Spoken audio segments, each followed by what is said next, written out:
Hello everyone, कैसे हैं सभी लोग। आई होप अच्छे होंगे और पढ़ाई आप अपनी अच्छे से कर रहे हैं कंटिन्यूसली।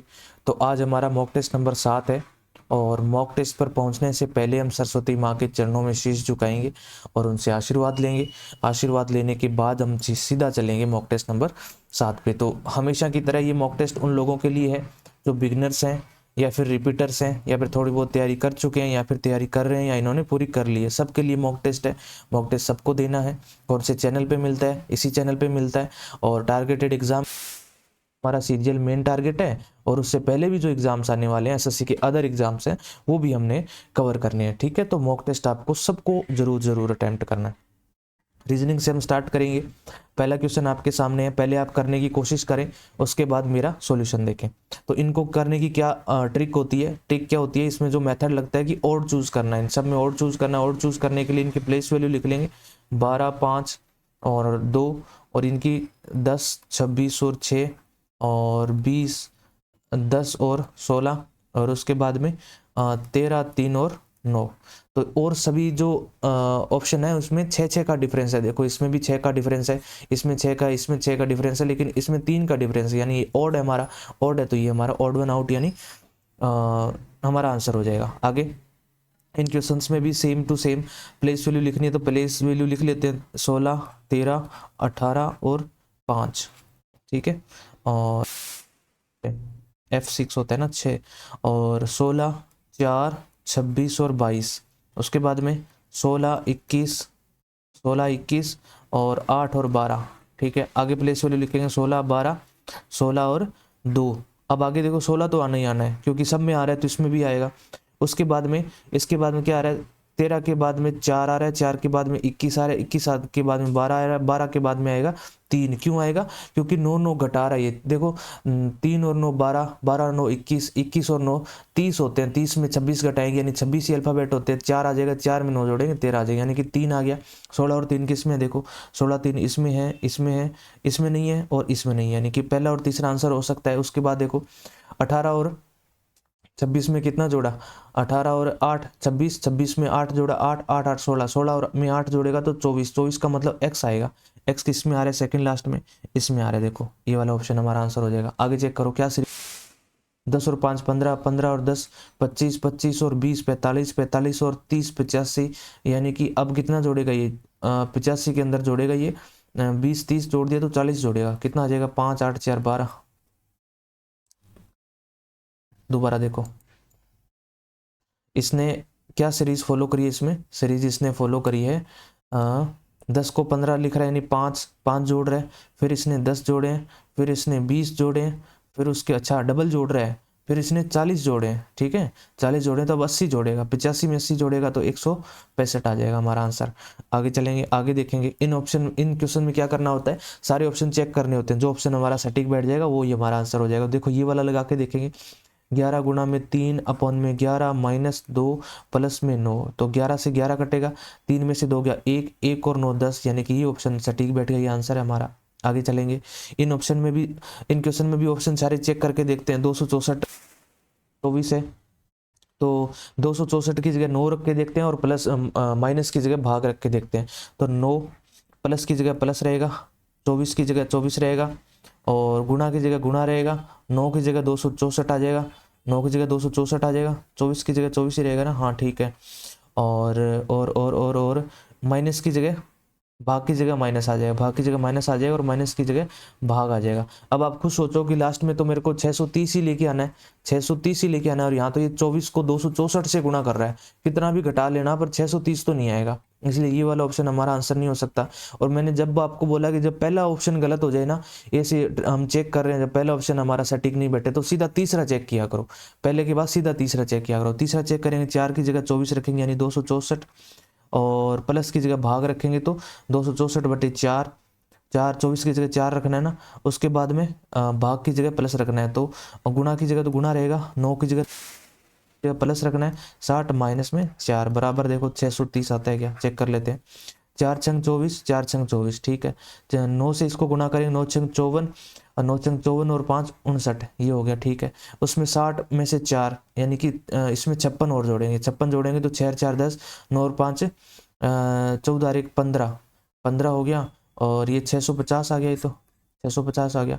वापस चेक कर लो, 6 चौक 24, 4 चंग 24, 4 चंग 24, और इधर 9 आ जाएगा, 9 आ जाएगा, प्लस में 60 आ जाएगा, भाग की जगह प्लस है, ठीक है 60 आ जाएगा। उसके बाद में माइनस की जगह माइनस रहेगा, 4 की जगह 24, यहाँ पे 24 आएगा, 24 आएगा, 4 की जगह 24 आएगा। माइनस कितना घटाओगे, 60 में से घटाओगे 24 तो बचेगा आपका जो वो 60 में से 20 घटाए 40 बच गए, 40 में से 4 और घटा दोगे 36 बचेगा। 36 अगर इसमें जोड़ोगे आप, इसमें कितने जोड़ोगे आप, 36 जोड़ोगे, 36 जोड़ोगे, 6 4 10, 9 और 5 36, 9 और 3 12 और 1 13, 5 और 1 6, 630 आ गया।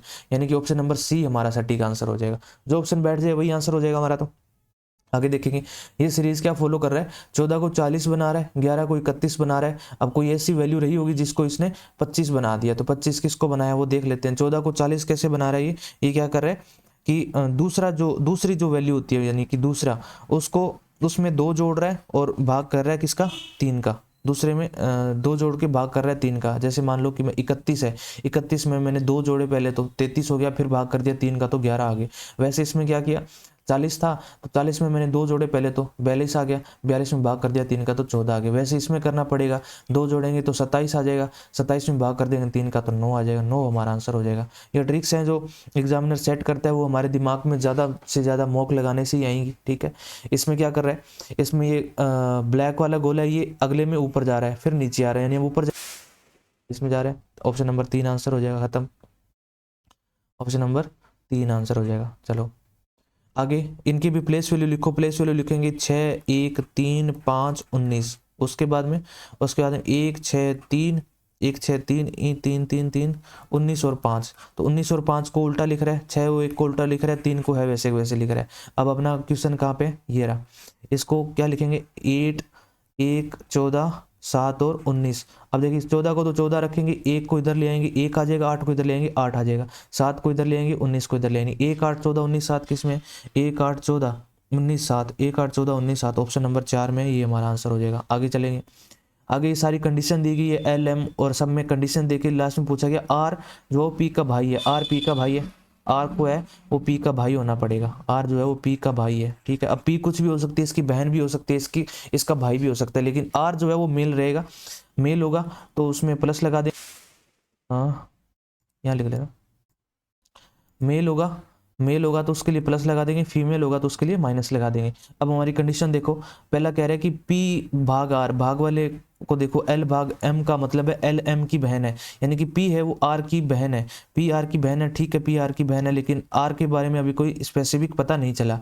और आर है वो आर माइनस क्यू, देखो क्या है R minus Q, R minus Q कैसे पता लगेगा, माइनस वाला कहाँ है, एल जो है एम का पिता है, एल जो है वो एम का पिता है, आर जो है वो क्यू का पिता है, यानी जो आर जो है वो क्यू का पिता है, क्यू का पिता है, यानी कि इसका भी जेंडर क्लियर हो गया। अब ये प्लस है, अगर पिता है आर, इस क्वेश्चन के हिसाब से, इस ऑप्शन के हिसाब से आर अगर पिता है, इसका मतलब ये जेंडर क्लियर हो गया, इसका भी मेल हो गया। तो ये बहन तो इसको पहले ही बना दिया था इसने इसमें, तो भाई ये अपने आप बन गया मेल होने के बाद में, ठीक है। तो ये हमारा ऑप्शन हमारा जो है वो सटीक बैठ जाएगा, तो ये आंसर हो जाएगा हमारा। अगला क्वेश्चन देखो, अगला क्या कह रहा है, दिए गए शब्दों में शब्दकोश करने पर कौन सा शब्द चौथे स्थान पे आएगा, मतलब अल्फाबेटिकली अगर सेट करेंगे इसको डिक्शनरी के हिसाब से, तो कौन सा शब्द जो चौथे स्थान पे आएगा। तो चौथे के लिए पहला देखना पड़ेगा, पहला कौन सा आएगा, देखो पहला आएगा ए जी ई, इसमें भी है ए जी ई, इसमें भी है ए जी, इसमें भी है ए जी ई, तक तो सब में है।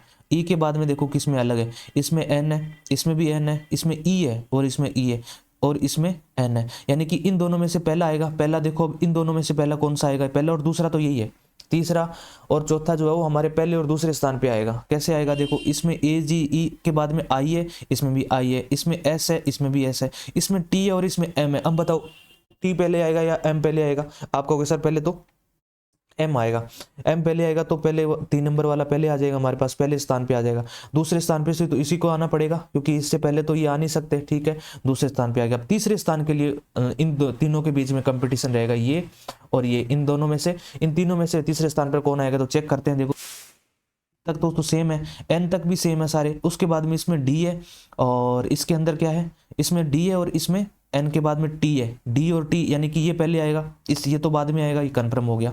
अब उसके बाद में एन के बाद में सी है, तो सी पहले आएगा डी पहले आएगा, बताओ। आप कहेंगे सर सी पहले आएगा, सी पहले आएगा तो 3 नंबर पे तो 5वां आ जाएगा, फिर चौथे नंबर पे इसको आना पड़ेगा पहले को अगर चौथा नंबर पे आ रहा है यानी चौथे नंबर पे पूछा था अपने को कौन सा आएगा, तो एजेंडा जो है चौथे नंबर पे आ जाएगा, एजेंडा ऑप्शन नंबर बी हमारे पास राइट आंसर हो जाएगा। आगे देखेंगे ऐसे क्वेश्चन में कैसे क्या करते हैं, इनकी प्लेस वैल्यू लिख देते हैं। प्लेस वैल्यू लिखो 6, 1, 14, 3 और 25 लिख लिया। उसके बाद में इसको ये इसकी अगले की प्लेस वैल्यू लिखेंगे तो क्या होगा, 1, 3, 1, 3, 1, 3 और 16, 5, 8, 16, 5, 8। अब इसको इसने क्या किया है, सीधा सीधा आपको दिख रहा है कि 6 को 8 बनाया, 25 को 1 बनाया, 1 को 5 बनाया और 3 को 3 बना, नहीं नहीं नहीं ऐसा नहीं बनाया इसने ऐसे नहीं बनाया भाई, ऐसे नहीं बनाया। ने क्या किया है, 6 को क्या बनाया, 6 को तो 8 बनाया, ये तो कन्फर्म है कि 6 को जो इसने 8 बनाया, ये तो कन्फर्म है। देखो 6 को 8 बनाया और 25 को 1 बनाया, यानी कि जो 2 आगे लिख रहा है, तो इसमें अपन पहले उतार ही लेते हैं ना इसको, पहले इसकी प्लेस वैल्यू लिख लेते हैं यहाँ पे। 3, 1, 18, 18, 3, 1, 18, 18, 15 और 20, यानी कि 20 को तो ये 22 लिखेगा, कन्फर्म है, ठीक है। और 3 को ये 5 लिखेगा। 22 और 5 किस किस में है ये देख लो पहले तो आप, 22 और 5 ये एक ही ऑप्शन में था, देखने की जरूरत नहीं है, लास्ट वाला देखना था बस, यही तभी मैं कहता हूँ ऑप्शन पहले चेक करो, सारे क्वेश्चन पढ़ने के बाद सबसे पहले ऑप्शन चेक करो, बाद में क्वेश्चन को सोल्व करने के लिए जाओ, ठीक है। तो ये हो जाएगा। आगे ये आकृति सेट करने वाला है भाई हमारा, जैसे जैसे ये वाले फिगर है इसके अंदर कहीं ना कहीं सेट होनी चाहिए, तो ये कौन से फिगर में सेट हो रही है, देखो ये इस वाले फिगर में सेट हो रही है। इस वाले फिगर में कैसे हो रही है, देखो ये यहाँ पे ये और ये इधर चला जाएगा, उसके बाद में ये यहाँ आ जाएगा, यहाँ आने के बाद में ये ऊपर है, ऊपर ये यहाँ भी है, मतलब की पूरी आकृति है वो इसमें सेट हो रही है, मतलब ऑप्शन नंबर 2 हमारा आंसर हो जाएगा। आगे चलेंगे। सभी रेड्स है वो पिंक्स है, सभी रेड्स क्या हैं भाई, सभी रेड्स पिंक्स हैं, सभी रेड्स पिंक्स हैं। उसके बाद में सभी वाइट्स भी पिंक्स हैं, सभी वाइट्स भी पिंक्स है, तो यहाँ पे वाइट लिख दूंगा मैं, सभी वाइट्स पिंक्स है। सभी पिंक्स है वो ऑरेंजेस है, अच्छा सभी पिंक्स ऑरेंज है, सभी पिंक्स ऑरेंज है, मतलब ठीक है भाई, सभी पिंक्स जो है वो ऑरेंज है। फिर निष्कर्ष क्या निकाल रहा है, कंक्लूजन क्या निकाल रहा है, सभी व्हाइट्स है वो ऑरेंजेस है, सभी व्हाइट ऑरेंज है, हाँ बिल्कुल हो सकते हैं। देखो ये व्हाइट तो ये छोटा सा है, ऑरेंज इतना बड़ा डब्बा है, ऑरेंज के अंदर ही तो ये पड़ा है व्हाइट, यानी कि ये वाला ऑप्शन तो हमारा जो है वो एकदम सही हो गया। आगे आगे कह रहा है कि सभी ऑरेंज है वो रेड है, सभी ऑरेंज रेड नहीं हो सकते, सभी रेड जो है ऑरेंज है, रेड तो ऑरेंज के अंदर है, ऑरेंज रेड के अंदर थोड़ी है, यानी कि जो दूसरा ऑप्शन है वो गलत हो जाएगा। कुछ ऑरेंज है वो व्हाइट है, कुछ ऑरेंज व्हाइट है, तो कुछ ऑरेंज व्हाइट हो सकते हैं क्या, देखो कुछ ऑरेंज व्हाइट है, देखो ये हो सकते हैं। देखो एक चीज मैं आपको बताता हूँ, आगे भी आएगा ऐसा क्वेश्चन, जब आपको बोला जाए जैसे ये ओ था, ओ के अंदर क्या था, आपको ये तो बोल सकता हूँ कि कुछ ऑरेंज है ना वो व्हाइट है, ठीक है, ये मैं बोल सकता हूँ, ये तो हमारा कंक्लूजन हो जाएगा राइट। जब इसका नेगेटिव दे देना, ये पॉजिटिव से नेगेटिव आ जाए, ये बोल दे कि कुछ ऑरेंज है वो नेगेटिव जो व्हाइट नहीं है, मतलब व्हाइट नहीं है, देखो ऑब्वियसली नहीं है, आप कहोगे सर देखो ये वाला एरिया है वो व्हाइट नहीं है ऑरेंज का, तो मैं कह सकता हूँ कि हाँ ठीक है आप सही कह रहे हो। पर इस कंडीशन में एक जो नेगेटिव वाला जो रूल है वो लगता है कि नेगेटिव नहीं पूछा जा सकता, नेगेटिव नहीं बता सकता, ये निष्कर्ष नेगेटिव निकाल ही नहीं सकता, ये नहीं कह सकता कि जो कुछ ऑरेंजेस है वो व्हाइट नहीं है, ये वाला ऑप्शन देते ही गलत हो जाएगा। आगे एक ऑप्शन आएगा, इसे आगे एक क्वेश्चन के अंदर ऐसा ऑप्शन रहेगा जिसमें ये बोलेगा कि कुछ ऑरेंजेस है वो व्हाइट नहीं है। व्हाइट क्यों नहीं है, व्हाइट तो यहाँ भी हो सकता है, यहाँ भी हो सकता है, यहाँ भी हो सकता है, हाँ कुछ ऑरेंज व्हाइट है, ये डेफिनेटली सही कह रहा है, ठीक है, यानी कि ऑप्शन हमारा सही हो जाएगा। मेरी बात अगर आप ये वाली समझे हैं तो ठीक है, नहीं तो आगे क्वेश्चन आएगा उसमें समझ जाएंगे। ऑप्शन नंबर 1 और 3 हमारा राइट हो जाएगा। आगे चलेंगे तो क्या है, इसको क्या लिखा है इसने, 14 को 14 का स्क्वायर किया तो 196, 196 में इसने किसने जोड़ा, 8 10 का 12 जोड़ लिया। उसके बाद इसने किया 18 18 324, 324 में इसने प्लस 10 जोड़ लिया। इसमें क्या किया इसने 12 12 144 में 10 जोड़ लिया। इसमें फिर 16 16 256 में 10 जोड़ लिया, यानी कि ऑड वन आउट कौन सा है, ऑड ये है, ये हमारा ऑप्शन आंसर हो जाएगा। आगे चलेंगे, ये फिर ब्लड रिलेशन आ गया, सीधा यहाँ से देखना स्टार्ट करेंगे, ए और बी में क्या रिलेशन है, ए बी की पत्नी है, यानी कि ए है वो बी की पत्नी है, ए है वो बी की, यहाँ लिख लेते हैं ना, ए जो है वो बी की पत्नी है, ए बी की पत्नी है। जब भी कपल वाली बात आएगी तो हम इनको बॉक्स में बंद कर देंगे ताकि हमें याद रहे कि ये कपल है, वरना भाई बहन से मैच कर देंगे अपन, दिक्कत हो जाएगी। ए बी की पत्नी है, ठीक है, ये हमने इसमें बंद कर दिया। उसमें बी और सी में क्या बता रहा है, बी और सी में ए बी का पिता, यानी कि बी है वो सी का पिता है, बी है वो सी का पिता, यानी सी इसका कोई बेटा या बेटी होगी, पिता है, ठीक है। सी और डी में क्या बताया, सी और डी में आगे, सी और डी में कह रहा है कहाँ, सी और डी यार ए बी की पत्नी है, यानी कि सी है वो यह वो डी की पत्नी है, लो डी की पत्नी है, इनको बॉक्स में बंद कर दिया वापस, डी की पत्नी है यानी कि ये इसका तो माइनस का निशान हो जाएगा यानी कि फीमेल हो जाएगी, और इसकी पत्नी यानी कि ये मेल हो जाएगा।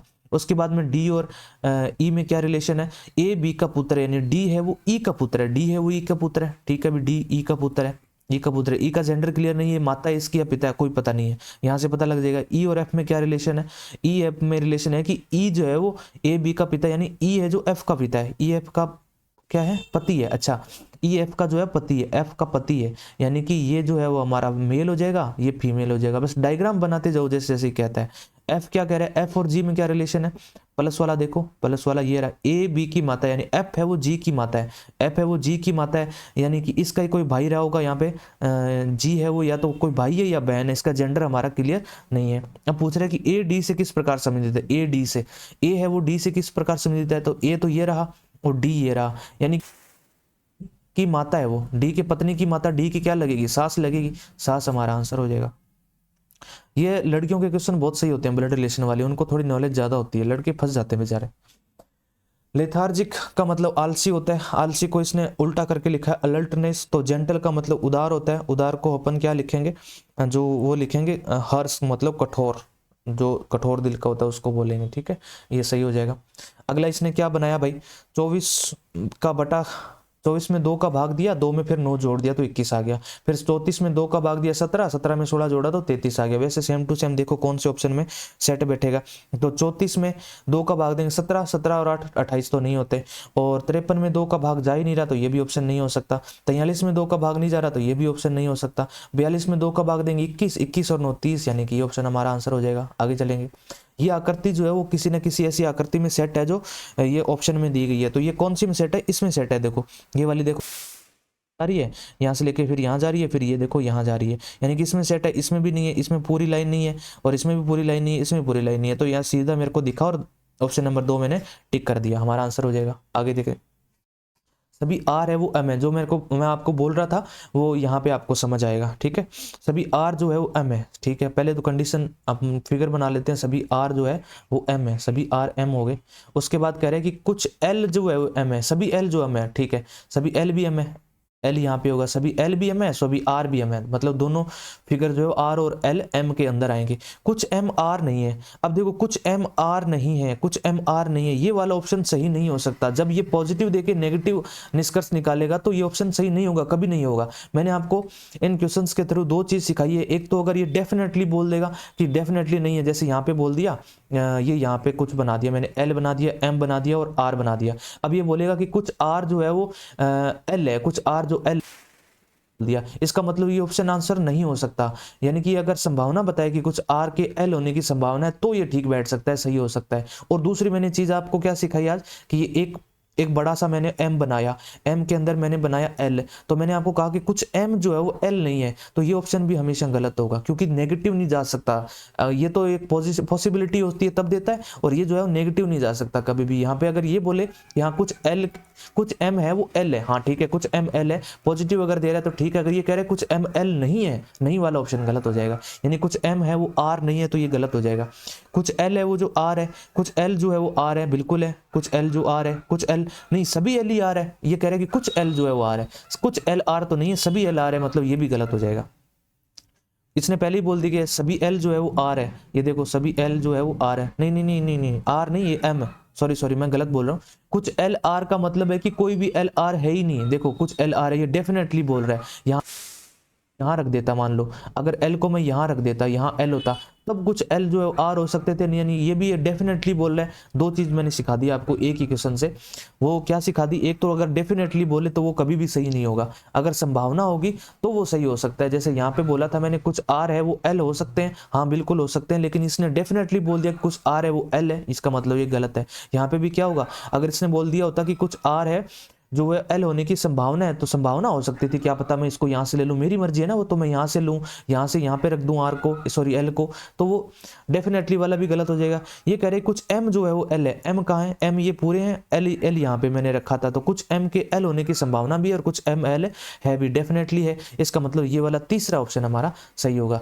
एक बार दोबारा रिपीट करके देखेंगे अगर समझ में नहीं आया। बाकी रोजाना ऐसे क्वेश्चन लेता हूँ मैं, अगर एक दिन समझ नहीं आया तो अगले दिन आएगा, अगले दिन आएगा तो उसले अगले दिन आएगा, कभी ना कभी तो तो आपके दिमाग में, खोपड़ी में सेट होगा ये।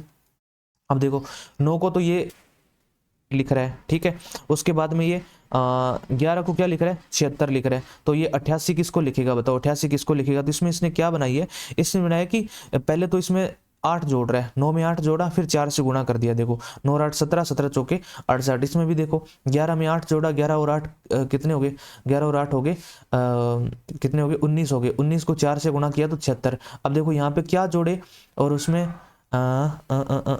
8 जोड़ने के बाद में वो करना पड़ेगा, बताओ, ऑप्शन से उठाना पड़ेगा अपने को। तो भाई कोई यहाँ पे वैल्यू थी, उसमें पहले 8 जोड़ेगा, उसके बाद उसमें 4 से गुणा करेगा। तो 12 में देखो, 12 पहले ऑप्शन से उठाना पड़ेगा। 12 में मान लो 8 जोड़े मैंने, 12 में 8 जोड़े तो 20, और 20 चौक तो 80 होते नहीं है, ये नहीं हो सकता, मतलब ये पहले ऑप्शन तो हमारा आंसर नहीं है। 14 में 8 जोड़ूंगा तो कितने बचेंगे, 14 में 8 जोड़ते ही बचेंगे हमारे पास 22। 22 में अगर 4 का गुणा करेंगे तो ये 88 आ रहा है, मतलब कि ऑप्शन नंबर बी हमारा जो करेक्ट आंसर हो जाएगा।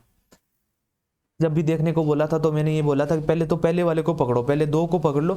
2 में अगर एक ही कॉमन है, मतलब जैसे मान लो या तो 2 कॉमन है दोनों में, या 3 कॉमन है दोनों में, या 1 कॉमन है, मतलब कि एक डिजिट अगर कॉमन है दोनों में तो हमारा काम बिल्कुल आसान हो जाता है। देखो इसमें क्या क्या क्या कॉमन है, देखो 2 3 1 3 6 5, यानी कि 3 कॉमन है, तो 3 को ऐसे ऑल्टरनेट मतलब क्लॉकवाइज घुमा देंगे इसको, 3 5 6, तो 3 5 ऐसे लिख लेंगे इसको। 3 2 1, तो 3 2 1, तो 1 के अपोजिट तो 6 आ जाएगा, और 2 के अपोजिट 5 आ जाएगा। 3 के अपोजिट फिर क्या बचा, फिर 3 के अपोजिट बचा 5 2 1 6 में क्या बचा, 5 2 1 6 में 3 के अपोजिट क्या बचा, 5 2 1 6, 5 2 1 6 में 3 2 3 2 1 3 2 1 1 6, 4 बचा ना, 4 बच गया। तो हमें किसका पूछा था, अच्छा 4 का अपोजिट ही पूछा था हमें, 4 का अपोजिट पूछ रहा है तो 3 आ जाएगा। वैसे अगर इसको देखना चाहो, इन दोनों में देखना के लिए देखो, इन दोनों को देख लो, इन दोनों में क्या कॉमन आ रहा है, 3 2 1 और 4 5 6, इसमें क्या कॉमन आ रहा है, 1 3 2, इसमें तो कुछ भी कॉमन नहीं आ रहा, तो इनको तो कुछ रिलेट ही नहीं कर सकते, इन दोनों को कर सकते थे, पर हमें इतना दिमाग लगाना ही क्यों है ना, जब 2 में मैंने सिखा दिया आपको कि किसी एक को पकड़ लो जो कॉमन आ रहा है। तो इसमें फिर सिर्फ 3 कॉमन आ रहा था, 3 की लाइन लिख दी, उसके बाद में क्लॉकवाइज दूसरे में 3 की लाइन लिख दी, जो उसके नीचे है वो अपोजिट है, जो इसके नीचे है वो इसका अपोजिट है, और 3 के अपोजिट जो बच जाएगा यानी कि वो इसका अपोजिट हो जाएगा, ठीक है। 4 इसका अपोजिट हो गया, तो क्या आंसर हो जाएगा, बी। चलो आगे, इसमें क्या करना है, इसमें भी सेम टू सेम जो है वो चेक करना है, ये साइन चेंज करके इसको चेक करें। देखो 5 की जगह तो कुछ भी नहीं लिखना, प्लस की जगह भी कुछ नहीं लिखना, और 7 की जगह भी कुछ नहीं लिखना, और माइनस की जगह भाग लिखना है, भाग लिखना है क्या, 8 लिखना है। गुणा की जगह कुछ नहीं लिखना, ठीक, गुणा का गुणा ही लिखना है। उसके बाद में 4 की जगह 4 ही लिखना है। उसके बाद में भाग की जगह माइनस लिखना है। 2 की जगह 8 लिखना है, ठीक है। 8 की जगह 2 लिखना था ना, 8 की जगह 2 लिखना था, 8 की जगह 2 लिखना था, ठीक है। और 2 की जगह 8 लिखना है, यानी कि 2 दूनी 4, 7 दूनी 14, 14 में से 8 गया 6, 6 और 5 11, यानी कि 11 आना चाहिए। इसका आंसर तो 9 आ रहा है, यानी कि ये ऑप्शन जो है हमारा सटीक नहीं बैठ रहा, तो ये वाला तो नहीं है। उसके बाद में अगला चेक करते हैं, तो 3 की जगह तो 3 लिखेंगे, प्लस की जगह प्लस लिखेंगे, 7 की जगह 7 लिखेंगे, माइनस की जगह भाग लिखेंगे, 8 की जगह 2 लिखेंगे, गुणा की जगह गुणा लिखेंगे, अच्छा गुणा की जगह गुणा लिखेंगे, 3 प्लस में 8 की जगह 8 लिखेंगे ना, 8 की जगह क्या लिखेंगे, 8 की जगह 2 लिखेंगे। मैं तो ऊपर वाले को ही ले बैठा वापस ही, इसको चेक करेंगे। 3 प्लस की जगह तो प्लस लिखेंगे, 8 की जगह 2 लिख देंगे, और गुणा की जगह गुणा लिख देंगे, 4 की जगह 4 लिख देंगे, माइनस की जगह भाग लिख देंगे, 2 की जगह 8 लिख देंगे, ठीक है। और उसके बाद में भाग की जगह तो माइनस लिखेंगे और 1 लिख देंगे, बराबर 3 आ रहा है, तो ये भी सही हो जाएगा। यानी फिर चेक करना पड़ेगा। देखो 2 चौके 8, 8 को 8 से भाग देंगे 1 आएगा, 3 और 1 4, 4 माइनस 1 3, 3 ये वाला सटीक बैठ रहा है, ये नहीं बैठा था। तो ओनली 1 कहाँ है, ओनली 2 कहाँ है, ये वाला ऑप्शन नंबर बी हमारा आंसर हो जाएगा, ओनली 2, ठीक है। अच्छा, इसने बोला है कौन सा समीकरण सही नहीं होगा, सही नहीं कौन सा होगा, ओनली 1 नहीं होगा, दूसरा तो सही हो रहा है, यानी कि हमारा ऑप्शन होगा ऑप्शन नंबर ए आंसर होगा। देखो इस चीज का ध्यान रखना है, नहीं और नोट का हमेशा ध्यान रखना है, कंफ्यूजन के लिए देता है ये नोट, या नोट देने की क्या जरूरत थी, ये पूछ लेता कि कौन सा सही होगा, इसने पूछा कौन सा सही नहीं होगा, मतलब कि ये कंफ्यूज करना चाहता है, और कंफ्यूज आपने होना नहीं है। जैसे मैं हुआ, मैंने ये पहले लगा दिया था ओनली 2, पर ओनली 2 नहीं लगाना है आपने, ओनली 1 लगाना है, ठीक है। ये मॉक टेस्ट से यही तो सीखा जाता है कि कौन कौन सी चीजें ध्यान रखनी है। आगे ये एक सीरीज चल रही है आकृतियों की, यानी फिगर की सीरीज चल रही है, आगे क्या आने वाली है वो हमें देखनी है। देखो इसमें क्या किया, इसको पकड़ेंगे अपन, तो इस नोक को पकड़ेंगे, ये नोक क्या कर रही है, थोड़ी सी इधर आ रही है, आधी इधर आई, आधी इधर घूम गई, मतलब यहाँ आई, यहाँ पे। उसके बाद में यहाँ आने के लिए इसने क्या ट्रेवल किया, आधा तो ये ट्रेवल किया और आधा डबल ट्रेवल किया, उसके बाद में डबल ट्रेवल कर लिया, यानी कि अब आगे क्या कर रही है, आगे इसको डबल ट्रेवल ने ट्रिपल ट्रेवल कर रही है, 3 गुना। देखो आधी इधर आई, फिर इधर आई, फिर इधर आई, यानी कि 3 बार ट्रेवल किया इसने, आधा आधा, ठीक है, यहाँ पे पहुंच गई। अब ये 3 के बाद 4 बार ट्रेवल करेगी ऑब्वियसली, एक बार तो यहाँ करा, फिर यहाँ करा 2, फिर यहाँ करा 3, फिर यहाँ 4, यानी कि 4 यहाँ पे यहाँ पहुंच गई, ठीक है। यहाँ पहुंचने के बाद में यहाँ पहुंचने के बाद ये क्या करेगी, फिर 4 बार तो इसने कर लिया, अब की बार 5 बार ट्रेवल करेगी। 5 बार का मतलब है 1 बार हो गया, फिर 2 बार हो गया, फिर 3 बार हो गया, फिर 4 बार हो गया, फिर 5 बार, यानी कि यहाँ आएगा। यहाँ कोई भी आएगा ना वो हमारा ऑप्शन आंसर होगा। तो इसमें नहीं है, इसमें नहीं है, ये वाला ऑप्शन नंबर 3 में जो है हमारा सटीक हो जाएगा। चलिए आगे, ये वाले क्वेश्चन करने के लिए तो इनकी प्लेस वैल्यू लिखेंगे, फटाफट लिख लेंगे, 3, 12, 16 और 13। उसके बाद में 6, 14, 17 और 14। उसके बाद में ये छोड़ देंगे, ये तो पूछा ही है हमसे, 12, 18, 19 और 16। उसके बाद में 15, 20 और 17। अब देखो क्या क्या लिखा है इसने, 13 को 14, 14 को यहाँ 15 लिखेगा ऑब्वियसली, 15 के बाद 16, 17, तो 15 लास्ट में सब क्या आ रहा है, 16, 17, इसके बाद 18 लिखेगा, फिर 19 लिखेगा, 20 लिखेगा, यानी 15 और 18 किस किस में है, देखो 15, 18, 15, 18 3 में है, बस एक इसमें ही नहीं है। आगे इसको चेक करेंगे, 12, 14, 14 के बाद 16, यानी 16, 18, 15 किस में है, 16, 18, 15, 16, 18, 15, 16, 16, 18, 15 इसमें नहीं है, ये 2 बच गए। अब इसमें चेक करेंगे, 3, 3, 6, 3, 9 आएगा, 9 और 3, 12, 15, यानी 9 किस में है शुरुआत में, इसमें, तो ये हमारा ऑप्शन सही हो जाएगा। ऐसे इन तरीके से करना है भाई ये क्वेश्चन आपको, ठीक है।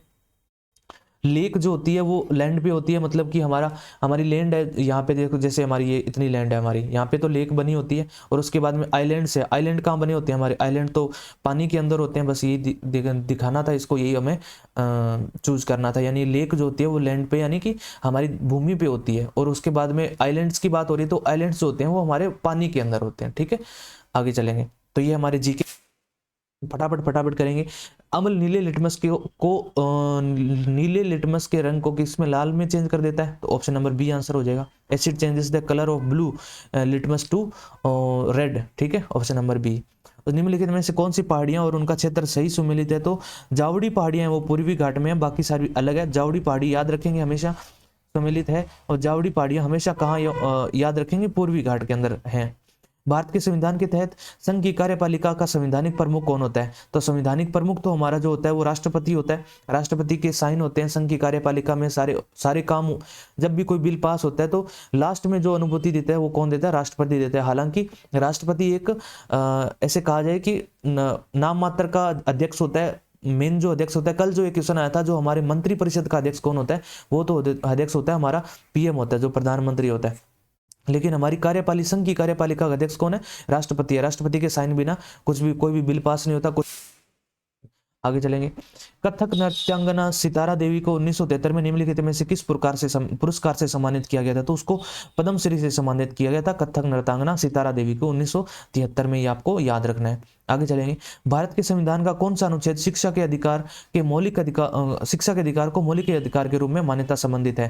देखो शिक्षा के अधिकार को मौलिक अधिकार किस में है, तो ऑप्शन नंबर डी में 21A में। 21 तो क्या है, जीवन दैहिक स्वतंत्रता है, 21 तो दैहिक स्वतंत्रता है। उसके बाद में जो है वो ए लगा दिया, तो 21A का मतलब है कि इसमें हमें क्या रखा गया, शिक्षा का अधिकार रखा गया, ठीक है। उसके बाद आगे चलेंगे। 1950 और 1990 के बीच की अवधि के दौरान सकल घरेलू उत्पाद की में कृषि उत्पादन में कृषि के योगदान के अनुपात में क्या दर्ज की गई, मतलब कमी आई या फिर स्थिरता बनी रही या दुगना हो गया, वृद्धि हुई, तो हमारी कमी आई थी उससे 1950 से 1990 के दौरान। जो हमारी जीडीपी है, जीडीपी हमारी कम हुई थी, ज्यादा बढ़ी नहीं थी, जीडीपी में गिरावट आई थी, ठीक है।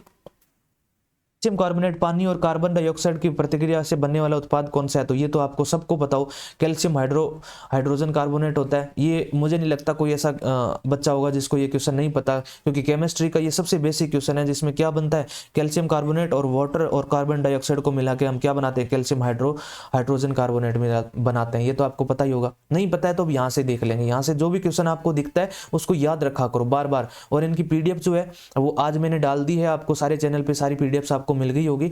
पीछे की जो 6 मॉक की हमने 6 की मॉक की जो PDF आपको मिल गई होगी और आप जो है वो उनको पढ़ रहे होंगे अच्छे से, ठीक है। आगे चलें। फासियान ने निम्नलिखित में से किस भारतीय राज्य में अपने घर वापस जाने की शुरुआत की थी? तो वो की थी बंगाल से।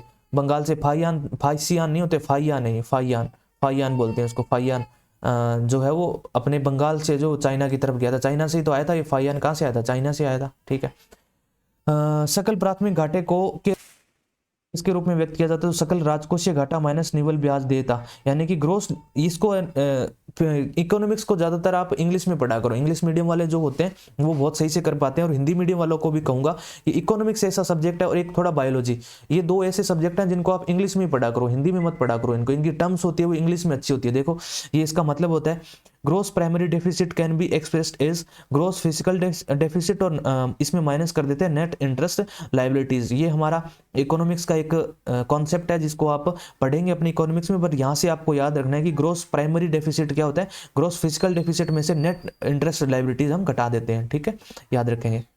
हमारे देश में समाचार पत्र क्षेत्र निम्नलिखित में से किस आदेश से शासित होता है? तो किस आदेश से शासित होता है? जो न्यूज प्रिंट नियंत्रण आदेश 2004 से शासित होता है। मतलब कि जो समाचार पत्र वगैरह का है वो ये अधिनियम आया था न्यूज प्रिंट नियंत्रण आदेश 2004 में, उसके बाद से जो है वो हमारी चीजें काम करते हैं न्यूज प्रिंट वाले। समूह 13 का कौन सा तत्व है? ये केमिस्ट्री का क्वेश्चन है, केमिस्ट्री के 2 क्वेश्चन में डाल ही रहा हूं इसमें प्रीवियस ईयर में।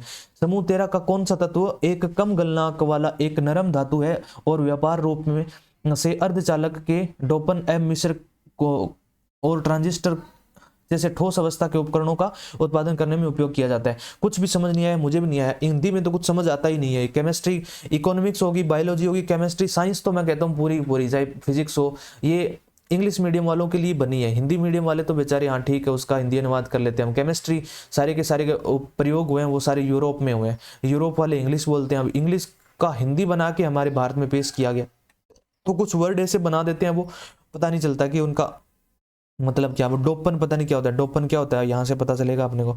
विच element of group 13 is a soft metal with a low melting point इतने केल्विन तक and is widely used in doping semiconductors and producing solid state devices such as transistor. तो इसका आंसर जो होगा gallium होगा, gallium आपको याद रखना है।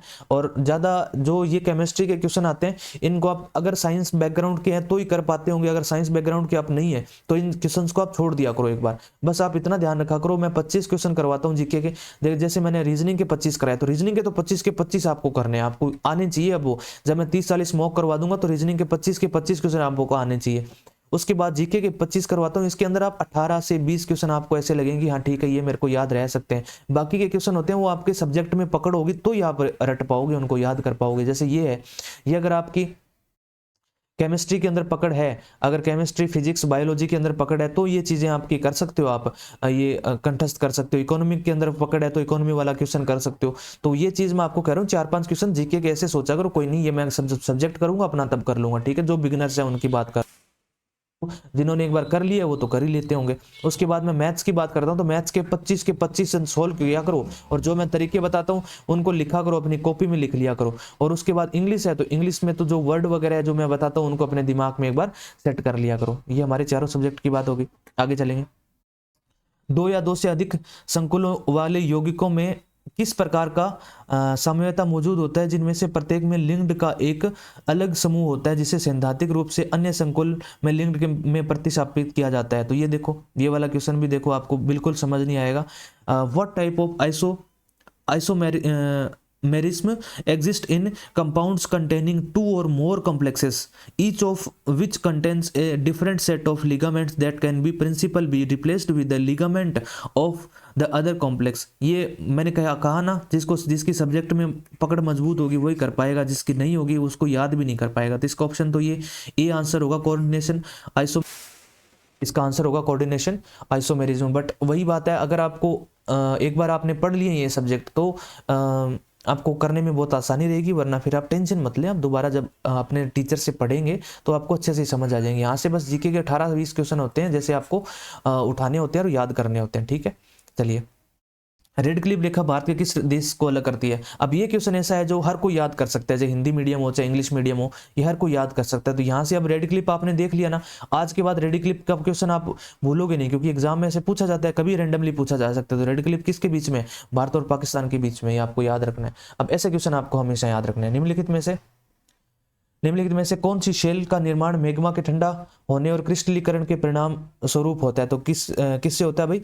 ग्रेनाइट ऐसी जो है वो धातु है जिसका निर्माण कब होता है? जब शेल का निर्माण मैग्मा के ठंडे, कौन सी शेल? अच्छा, ये ऐसी शेल है मैग्मा का ठंडा। मैग्मा कौन सा होता है? जो निकलता है ना लावा, अंदर रहता है तो उसको मैग्मा बोलते हैं, और बाहर निकलता है ठंडा हो जाता है तो उसको क्या बोलते हैं? ग्रेनाइट, चट्टाने बन जाती है। ठीक है। जुलाई 2022 में भारत के उप चुनाव आयुक्त के रूप में किसे नियुक्त किया गया? तो उप चुनाव आयुक्त के रूप में किसे नियुक्त किया गया? आर के गुप्ता को। करंट का क्वेश्चन है, चेंज भी हो सकता है, आप चाहें तो इसको याद रखें ना रखें, पर दिमाग में ये जरूर बिठा लेना कि मॉक के अंदर ऐसे क्वेश्चन आ रहे हैं, इसका मतलब कि हमारे सिलेबस के अंदर ये चीजें हैं, कहीं इग्नोर करके ना चलें। करंट अफेयर बहुत इंपॉर्टेंट है। ठीक है। और लास्ट मंथ के लास्ट में, अभी जनवरी जैसे चल रहा है, जनवरी के लास्ट में आपको एक वीडियो दूंगा जो पूरे मंथ का निचोड़ होगा, पूरे मंथ का। जो भी टीचर इधर उधर पढ़ाते हैं ना, सारे जो करंट अफेयर पढ़ाते हैं, कुमार गौरव सर हो गए, इंडोलोगस हो गए, या फिर इधर जो भी करंट पढ़ाते हैं, जिन सब की एग्जाम एक एसएससी एग्जाम्स के नाम से एग्जाम, क्या नाम है उनका चैनल का, कुछ है, मतलब कोई ना कोई नाम है, मतलब सबको मैं कंबाइंड करके एक ऐसी पीडीएफ तैयार करूंगा। उसको मैं चाहूंगा कि आप वीडियो फॉर्म में देखें, तो मैं आपको रटा दूंगा, ट्रिक बना बना के याद करवा दूंगा। ठीक है। करंट अफेयर का वीडियो आपको मंथ के लास्ट में मिल जाएगा। ठीक। अगर आर के गुप्ता याद रखें तो ठीक है, नहीं तो ये तो चेंज होने वाले, आगे चेंज हो जाएंगे। निम्नलिखित व्यक्तियों में से कौन भारत के कथक नृत्य का प्रतिपादक था? कथक नृत्य को किसने प्रतिपादित किया था? होता प्रेरणा श्रीमाली। याद रखेंगे, हमेशा याद रखेंगे, कभी भी पूछा जा सकता है, कोई करंट का क्वेश्चन नहीं है। कथक नृत्य का प्रतिपादक किसने किया था? तो वो किया था प्रेरणा श्रीमाली ने किया था। मई 2022 में केंद्रीय माध्यमिक शिक्षा बोर्ड यानी सीबीएसई के अध्यक्ष के रूप में किसे नियुक्त किया गया? सीबीएसई के अध्यक्ष कौन है? तो वह निधि छिब्बर है। ये मैंने कहा ना, ये करंट के हैं, ये चेंज भी हो सकते हैं, पर आपके दिमाग में ये बातें तो आई ना कि सीबीएसई का अध्यक्ष भी पूछा जा सकता है। क्या आप पहले सोच सकते थे करंट, ये जो मॉक देखने से पहले कि करंट का ऐसा भी क्वेश्चन पूछा जा सकता है? तो ये मॉक देने का यही पर्पज है कि आपको आइडिया रहे और आपको एक समझ डेवलप हो, आपको किसी से पूछना ना पड़े, भाई एसएससी में क्या आता है बताना, भाई एसएससी में क्या आता है बताना। आपको खुद बताओ, भाई मुझे खुद पता है एसएससी में क्या आता है, मैंने बहुत मॉक लगाए हैं एसएससी के। ठीक है। आगे चलो। पद्म किशोरी अमोनकर निम्नलिखित में से किस घराने से संबंधित है? पद्म भूषण किशोरी अमोनकर है, वो हमारे जयपुर अंतरोली जो घराने से संबंधित है। पद्म भूषण किशोरी अमोनकर। पद्म भूषण जब इनको ये अवार्ड मिल जाता है तो इसके नाम ये लग जाता है, जैसे भारत रत्न किसी को मिल जाता है तो इसे लिखा जाता है भारत रत्न सचिन तेंदुलकर। वैसे ही पद्म भूषण मिला हो तो पद्म भूषण किशोरी अमोनकर है, वो जयपुर अंतरोली घराने से संबंधित है। आगे, निम्नलिखित में से कौन विश्व भारती विश्वविद्यालय के संस्थापक है? विश्व भारती विश्वविद्यालय के संस्थापक तो आपको पता है रविंद्रनाथ टैगोर है, नहीं पता तो आज याद कर लेंगे। अगस्त 2022 में किस राज्य सरकार ने मिशन भूमिपुत्र लॉन्च किया था? भूमिपुत्र किसने लॉन्च किया था? वो था हमारे असम राज्य ने किया था, असम राज्य ने भूमिपुत्र लॉन्च किया था। उसके बाद कौन से आंदोलन में सरोजिनी नायडू ने महात्मा गांधी को महिलाओं को आंदोलन में शामिल होने की अनुमति के लिए राजी किया था? तो वो कौन सा आंदोलन था? हमारा नमक सत्याग्रह था। ये बहुत एक उलझा हुआ सा क्वेश्चन है। नमक सत्याग्रह था और आंदोलन में लगा क्या था, क्योंकि सरोजिनी नायडू का भारत छोड़ो आंदोलन में बहुत साथ था तो लोग ऐसे भारत छोड़ो आंदोलन लगाए थे, लेकिन ये ऑप्शन गलत है। नमक सत्याग्रह जो है वो इसका राइट आंसर है। ठीक है। नमक सत्याग्रह में जो है सरोजिनी नायडू ने महिलाओं को मनाया था कि हम भी आंदोलन में भाग लेंगे और गांधी जी का साथ देंगे। ठीक है। विश्व पैरा एथलेटिक्स ग्रैंड प्रिक्स 2022 कहाँ आयोजित किया गया था? वो था दुबई में आयोजित किया गया था। विश्व पैरा एथलेटिक्स ग्रैंड प्रिक्स 2022 जो दुबई में आयोजित किया गया था। ठीक है। आगे चलेंगे। भारतीय शास्त्रीय मणिपुरी नृत्य रूप के एक प्रमुख प्रतिपादक और गुरु राजकुमार सिंहजीत सिंह को वर्ष 1986 में निम्नलिखित में से किस भारतीय नागरिक सम्मान से सम्मानित किया गया था? वो किया गया था इनको पद्मश्री से। पद्मश्री दिया गया था इनको। कब दिया गया था? 1986 में। किसको? गुरु राजकुमार सिंहजीत सिंह को। ठीक है। ये कहाँ के?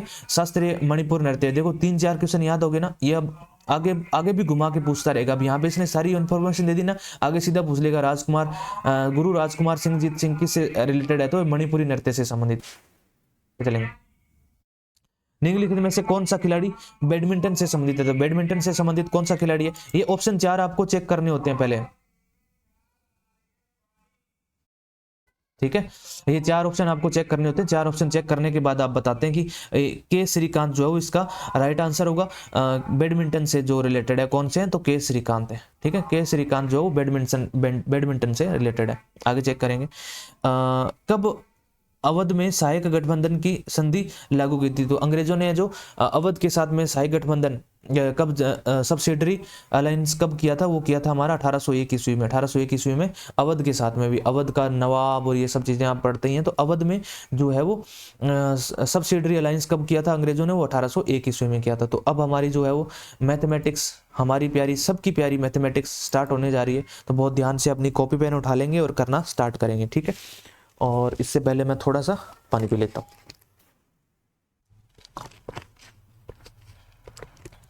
यह ट्रिग्नोमेट्री का क्वेश्चन है, बहुत ध्यान से करना भाई, क्योंकि मैंने देखा है मोस्टली बच्चे ये कहते हैं कि मैथ्स में हम कर नहीं पाते। तो करो एक बार और बाद में मेरा सॉल्यूशन देखो। देखो क्या कर रहा है ये, साइन वाई बराबर एक्स लिख रहा है, साइन बराबर वाई बराबर एक्स लिख रहा है। तो वाई का मान अपन कुछ लेंगे, जैसे मान लो कि मैंने ले लिया वाई का मान ले लिया, या एक्स का मान ले लिया मैंने, एक्स का मान ले लिया मैंने 30 डिग्री, या फिर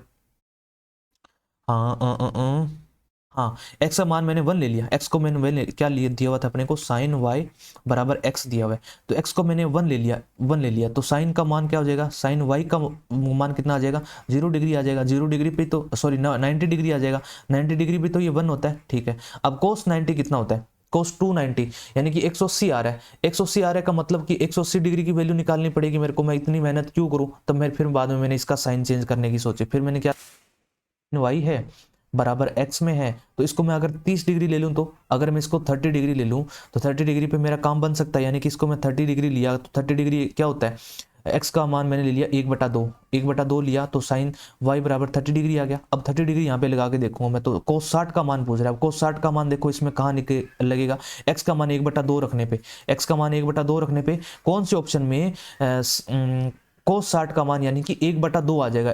एक्स का भी मान 1/2 रखना है और टोटल इस इक्वेशन का मान भी 1/2 आना चाहिए। बताओ कैसे आएगा, √2 माइनस, या तो कोस 60 बन रहा है ना, कोस 60 का मान निकालना है, √2 - 1, और ये क्या हो जाएगा अपना 1/2। तो यहाँ से तो 1/2 नहीं आएगा।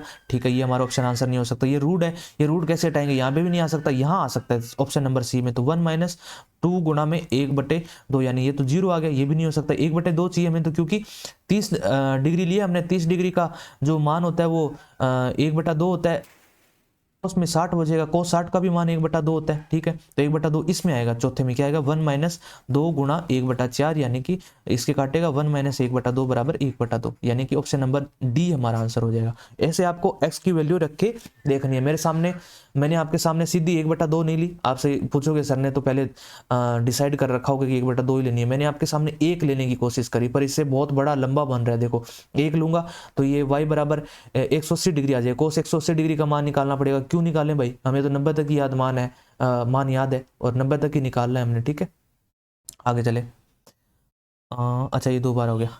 आगे देखेंगे, a+b का whole square minus a - b का होल स्क्वायर, अगर इसको जोड़ेंगे तो क्या बचेगा हमारा, ये 4ab बचेगा। 4ab कैसे बचेगा वो आपको मैं सामने दिखाता हूँ। देखो a² + b² + 2ab, इसके अंदर क्या जोड़ेंगे, a² + b² - 2ab जोड़ेंगे। और देखो ये यहाँ पे है, तो यहाँ लिख देता हूँ a² + b² + 2ab, और माइनस घटाएंगे क्या, इसमें घटाएंगे इसमें a² + b² - 2ab घटाएंगे। अब ये माइनस इस ब्रैकेट के अंदर जाएगा तो इसको भी माइनस कर देगा, इसको भी माइनस कर देगा, और इसको प्लस कर देगा। इसको अगर माइनस कर देगा, देखो ये a² माइनस का है, ये स्क्वायर प्लस का है, कट जाएगा। b² माइनस का है, b² प्लस का है, कट जाएगा। ये 2ab + 2ab क्या आ जाएगा, 4ab आ जाएगा। ये हमारा आंसर हो जाएगा। आगे देखेंगे, शहर बी में स्मारकों की संख्या और शहर डी में स्मारकों की संख्या का अनुपात। तो बी में कितने, बी में 30 है और डी में कितने 150 है, यानी कि 1/5 आ जाएगा। 1/5 ऑप्शन नंबर डी हमारा आंसर आ जाएगा। आगे बिल्कुल छोटे छोटे क्वेश्चन है। 1946 की तुलना में 1998 में सभी प्रकार के दुपहिया वाहनों में कुल उत्पादन में प्रतिशत वृद्धि बताओ। 1996 में कितने थे, 96 में थे 268 थे, 268 थे 96 में। उसके बाद में 1998 में कितने, 334 है, 334। तो दिखानी है, अनुकूल प्रतिशत वृद्धि बतानी है, वृद्धि बतानी है भाई। तो इसको 4 से काट लेंगे, एक बार 2 से काट लेते हैं। 2 एकम 2 दी 6 और 2 चौक 8 और इसको 2 एकम 2 2 छंग 12 और 2 साते 14, 4 1 7 7 14। पता नहीं ये किससे कट रहा होगा, ये काटना क्यों, अपन सीधा ही देख लेते हैं। 7 में से 4 गया तो 3 बचेगा और 6 में से 3 गया तो 3 बचेगा। 33 अपॉन में 134 गुणा में 100, 33 अपॉन में 134 अपॉन में 100। अब इसको 4 से काटो या 2 से काटो, 2 छंग 12 2 साते 14 और 2 ये 5 10 50 हो गया। अब इसको वापस काटने की कोशिश अगर हम करेंगे तो 3 पंजे 15 और 3 पंजे 15 1 16, 1650 को 67 का भाग देंगे 1650 में। 67 दूनी कितने होते हैं, 120 और 14 134, यानी कि पहले तो 2 बार जाएगा और 134 बचेगा यहाँ पे 134, फिर कितना उतर जाएगा 1 और 6 में से 3 गया 1, आगे 0 लग जाएगा। अब 67 को कम से कम 5 तक तो ले जाना, 4 तक ले जाना पड़ेगा। 4 पंजे 20 और 4 चंग 24 और 2 26, यानी 260 होते हैं। हमें कितने चाहिए 310, अच्छा 4 चंग 24, तो अपने को कितना ले जाना पड़ेगा, ये 5 ले जाना पड़ेगा। 4 पंजे 20 4 चंग 24 और 2 26, हमें तो कितने चाहिए भाई 310 चाहिए। तो 65 को 5 से गुणा करेंगे, फिर 5 से गुणा करेंगे तो कितना बचेगा, 5 5 25 और 5 चंग 30 और 2 32, 5 5 25 5 चंग 30 और 2 32। ये तो यार 24 से ही करना पड़ेगा, 200 5 चौक 20 260 से ही करना पड़ेगा 24, यानी कि 24 पॉइंट कुछ आएगा। और कुछ का मतलब होता है कि 24 पॉइंट आगे कुछ कितना आएगा, देखो 260 इसमें से घटाओगे, 260 घटाया मैंने तो कितना बचेगा 0 और 11 में से 6 गया तो 5, यानी कि 50 बचेगा। 50 बचेगा 500 में भाग देगा तो लगभग 65 गुणा 0.9 तक जाएगा। 67 सॉरी 25 कहाँ गया, ये 24.8 तक जाएगा। 24.8 को अपन 24 तो लिख नहीं सकते, इसको 25 ही लिखना पड़ेगा। नियर बाई पूछा है तो नियर बाई 25 आंसर हो जाएगा। जब भी कोई वैल्यू हमारे पास आती है 29.49 आ गई तो इसको अपन 29 लिख सकते हैं, ठीक है ठीक है, या फिर 29.5 लिख सकते हैं। लेकिन जब हमारे पास 29.51 आ गई 29.51 आ गई तो इसको 29.5 भी लिख सकते हैं और या फिर इसको 30 लिखना पड़ेगा। अगर ये 30 ऑप्शन में तो 30 देना पड़ेगा या फिर 29.5, यानी कि 50 से ऊपर क्रॉस होते ही ये अगली संख्या पे चले जाती है। तो ऑप्शन नंबर बी हमारा आंसर हो जाएगा। आगे चलेंगे, ये क्या पूछ रहा है, 7 सेंटीमीटर त्रिज्या वाले 3 वर्त एक दूसरे को स्पर्श करते हैं। 60 सेंटीमीटर वाले 3 वर्त जो है वो एक दूसरे को स्पर्श करते हैं, यहाँ पे ऐसे एक दूसरे को स्पर्श करते हैं। फिर कह रहे हैं इन तीनों वर्तों में इर्द गिर्द एक डोरी कसकर बांधी है और डोरी की लंबाई बताओ। तो ये डोरी बांधी है, देखो यहाँ से ये डोरी बांधी है और यहाँ से ये, यहाँ से तो आपको डोरी दिखेगी नहीं, डोरी यहाँ दिखेगी, वापस डोरी दिखेगी, यहाँ से दिखेगी नहीं, यहाँ फिर डोरी बांधी गई है। अब इस डोरी की लंबाई पूछ रहे हैं, तो डोरी लंबाई पूछ रहे हैं, देखो ये हमारी रेडियस है इसकी, ये हमारी इसकी रेडियस है, ये भी रेडियस है और ये भी रेडियस है, यानी कि ये भी रेडियस है और ये भी रेडियस है, ठीक है। ये पूरी दोनों की रेडियस होगी, ये इधर इसकी रेडियस होगी दोनों की, ठीक है, ये एस की, और सबकी रेडियस बराबर है, यानी कि ये वाली वैल्यू बराबर है, ये वाली वैल्यू बराबर है, यानी कि ये तो इन दोनों के रेडियस के बराबर हो जाएगी। देखो पैरेलल, ये भी रेडियस है, ये भी ये इनके रेडियस के बराबर हो जाएगी ये वाली लाइन। तो कितनी हो जाएगी बताओ, 7 7 ये हो जाएगी, 7 ये हो जाएगी, 7 ये हो जाएगी, 7 या 21 21 हो जाएगा। 21 तो ये हो गया, 21 प्लस में 7 नहीं 7 7 42 हो जाएगी ना भाई, 42, 7 तो ये है, 7 7 14 14 14 और 14। समझ में आया आपको क्यों कर रहा हूं मैं, क्योंकि ये देखो ये इस सर्कल की रेडियस कितनी है 7 है और ये रेडियस कितनी है 7 है। अगर ये 7 है पूरी तो ये इसका जो इसके सामने वाली भुजा ये भी तो 7 होगी। यहाँ पे क्या बन रहा है, यहाँ पे एक आयत बन रहा है और आयत के सामने वाली भुजा भी 7, ये वाली रेडियस है, यानी कि ये 7 है, ये रेडियस है, ये 7 है, तो ये भी 7 होगी। 7 और 7 कितनी होगी 14, ये भी 14 हो जाएगी और ये भी 14 हो जाएगी, ये भी 14 हो जाएगी। उसके बाद में बचा क्या, ये जो है वो 1/4 जो है वो ये बचे 1/3। ये देखो ये एक ये हो गया और ये एक ये हो गया और एक ये हो गया। इसका मतलब कि हमारे कितने जो है वो सर्कल जुड़ जाएंगे, 1/3 प्लस 1/3 प्लस 1/3, यानी कि एक सर्कल पूरा जुड़ जाएगा। एक सर्कल की परिधि भी लेनी पड़ेगी, परिधि लेने के लिए अपन क्या करेंगे 2πr करेंगे, 2πr, और पाई की जगह पाई लिखेंगे और 2 की जगह 2 लिखेंगे, r की जगह 7 लिखेंगे, तो 14 पाई और जुड़ेगा इसमें 14 पाई और जुड़ेगा। तो कौन सा ऑप्शन 14 पाई, ये वाला ऑप्शन, पी की जगह पाई लिख देना, ये पाई है पाई, ठीक है। ये ऑप्शन नंबर सी हमारा आंसर हो जाएगा। आगे देखें, आगे अगला देखेंगे, एक व्यापारी अपनी वस्तुओं पर क्रय मूल्य से 15% अधिक अंकित करता है, ठीक है, और नगद भुगतान पर 5% की छूट देता है, तो उसका लाभ प्रतिशत ज्ञात करना है। अंकित करता है मतलब कि उसकी सीपी 100 था और उसने प्रिंटेड प्राइस की अंकित किया। अब वो कह रहा है कि उसमें नगद भुगतान करके उसकी छूट 5% छूट प्रदान करता है, 5% छूट प्रदान करता है, तो यानी कि ये 95 में बेच रहा है। अब 100 की वैल्यू निकालनी है अपने को, सीपी तो कितना था, 100 था, ठीक है, तो 100 की वैल्यू अपने को निकालनी है। तो 5 से काट देंगे तो 5 से 19 आ जाएगा, 5 से ये 20 आ जाएगा, ठीक है, और इसको फिर गुणा कर देंगे, इसको गुणा कर देंगे तो कितना आ जाएगा, 0, 2 5 10 और 2 एकम 2 और 1 3 और ये 2 एकम 2 यानी कि 230। 230 में अब 19 का भाग देंगे, 19 का भाग देंगे, 19 का भाग देंगे तो कितना बचेगा, 19 19 एकम 19, ठीक है, 19 एकम 19 और 4 बच गया, 19 दूनी 38, ठीक है, फिर 2 बच गया, 19 एकम 19, 19 एकम 19, 19 दूनी 38, सही कर रहा हूँ क्या मैं, 115 था, 115 में ये 5% की छूट दे रहा है, यानी 95 में बेच रहा है, और फिर उसका लाभ, अच्छा अच्छा अच्छा अच्छा अच्छा, और 100 में बेचना है, 100 का तो वही हो जाएगा, अच्छा अच्छा अच्छा, ऐसे करना है, छूट ऐसे देता है ना, भाई भाई भाई भाई भाई भाई गलत हो गया भाई भाई, वापस वापस लिख लेंगे, गलत हो गया तो क्या, शर्म थोड़ी आती है, वापस लिख लेंगे। और यहाँ पे मैं कट नहीं मारता, मैं कट मार के वीडियो ऐसा बना दूं आपको लगे यार सर से तो कोई गलती नहीं होती, क्यों नहीं होती, सर भी इंसान है। देखो 100 हो गया, पीपी इसने क्या लिखा, 15% अधिक अंकित करके लिखा, और एसपी, एसपी जो इसने 5% छूट पे बेचा, यानी इसकी 5% छूट, यानी कि 95/100 होगा, इसकी 5% छूट है, ठीक है, तो इसकी 5% छूट के लिए इसको 95 से सीधा ही गुणा कर देता हूँ ना, फिर वो लगा दूंगा 2 जीरो लगा दूंगा, 95 से गुणा करूंगा, 5 5 25 और 5 एकम 5 और 2 7, ठीक है, और 5 एकम 5 आ जाएगा, 9 5 45, 4 बच गया, 9 एकम 9 और 4 13 हो जाएगा, और 9 एकम 9 और 1 है ना, 9 4 13 और 9 एकम 9 और 1 10 हो जाएगा, तो 5 7 और 5 12 और 5 और 3 8 1 9, और ये जो 10 का 10 रह जाएगा, तो जीरो कितने लगाने, जीरो 2 थे जीरो नीचे, तो 2 डिजिट के बाद में पॉइंट लगा देंगे, यानी कि 109.25, यानी 9.25 का लाभ हुआ, 100 तो हमारे पास सीपी था ही, 9.25 ये रहा, सटीक निकाल दिया एकदम।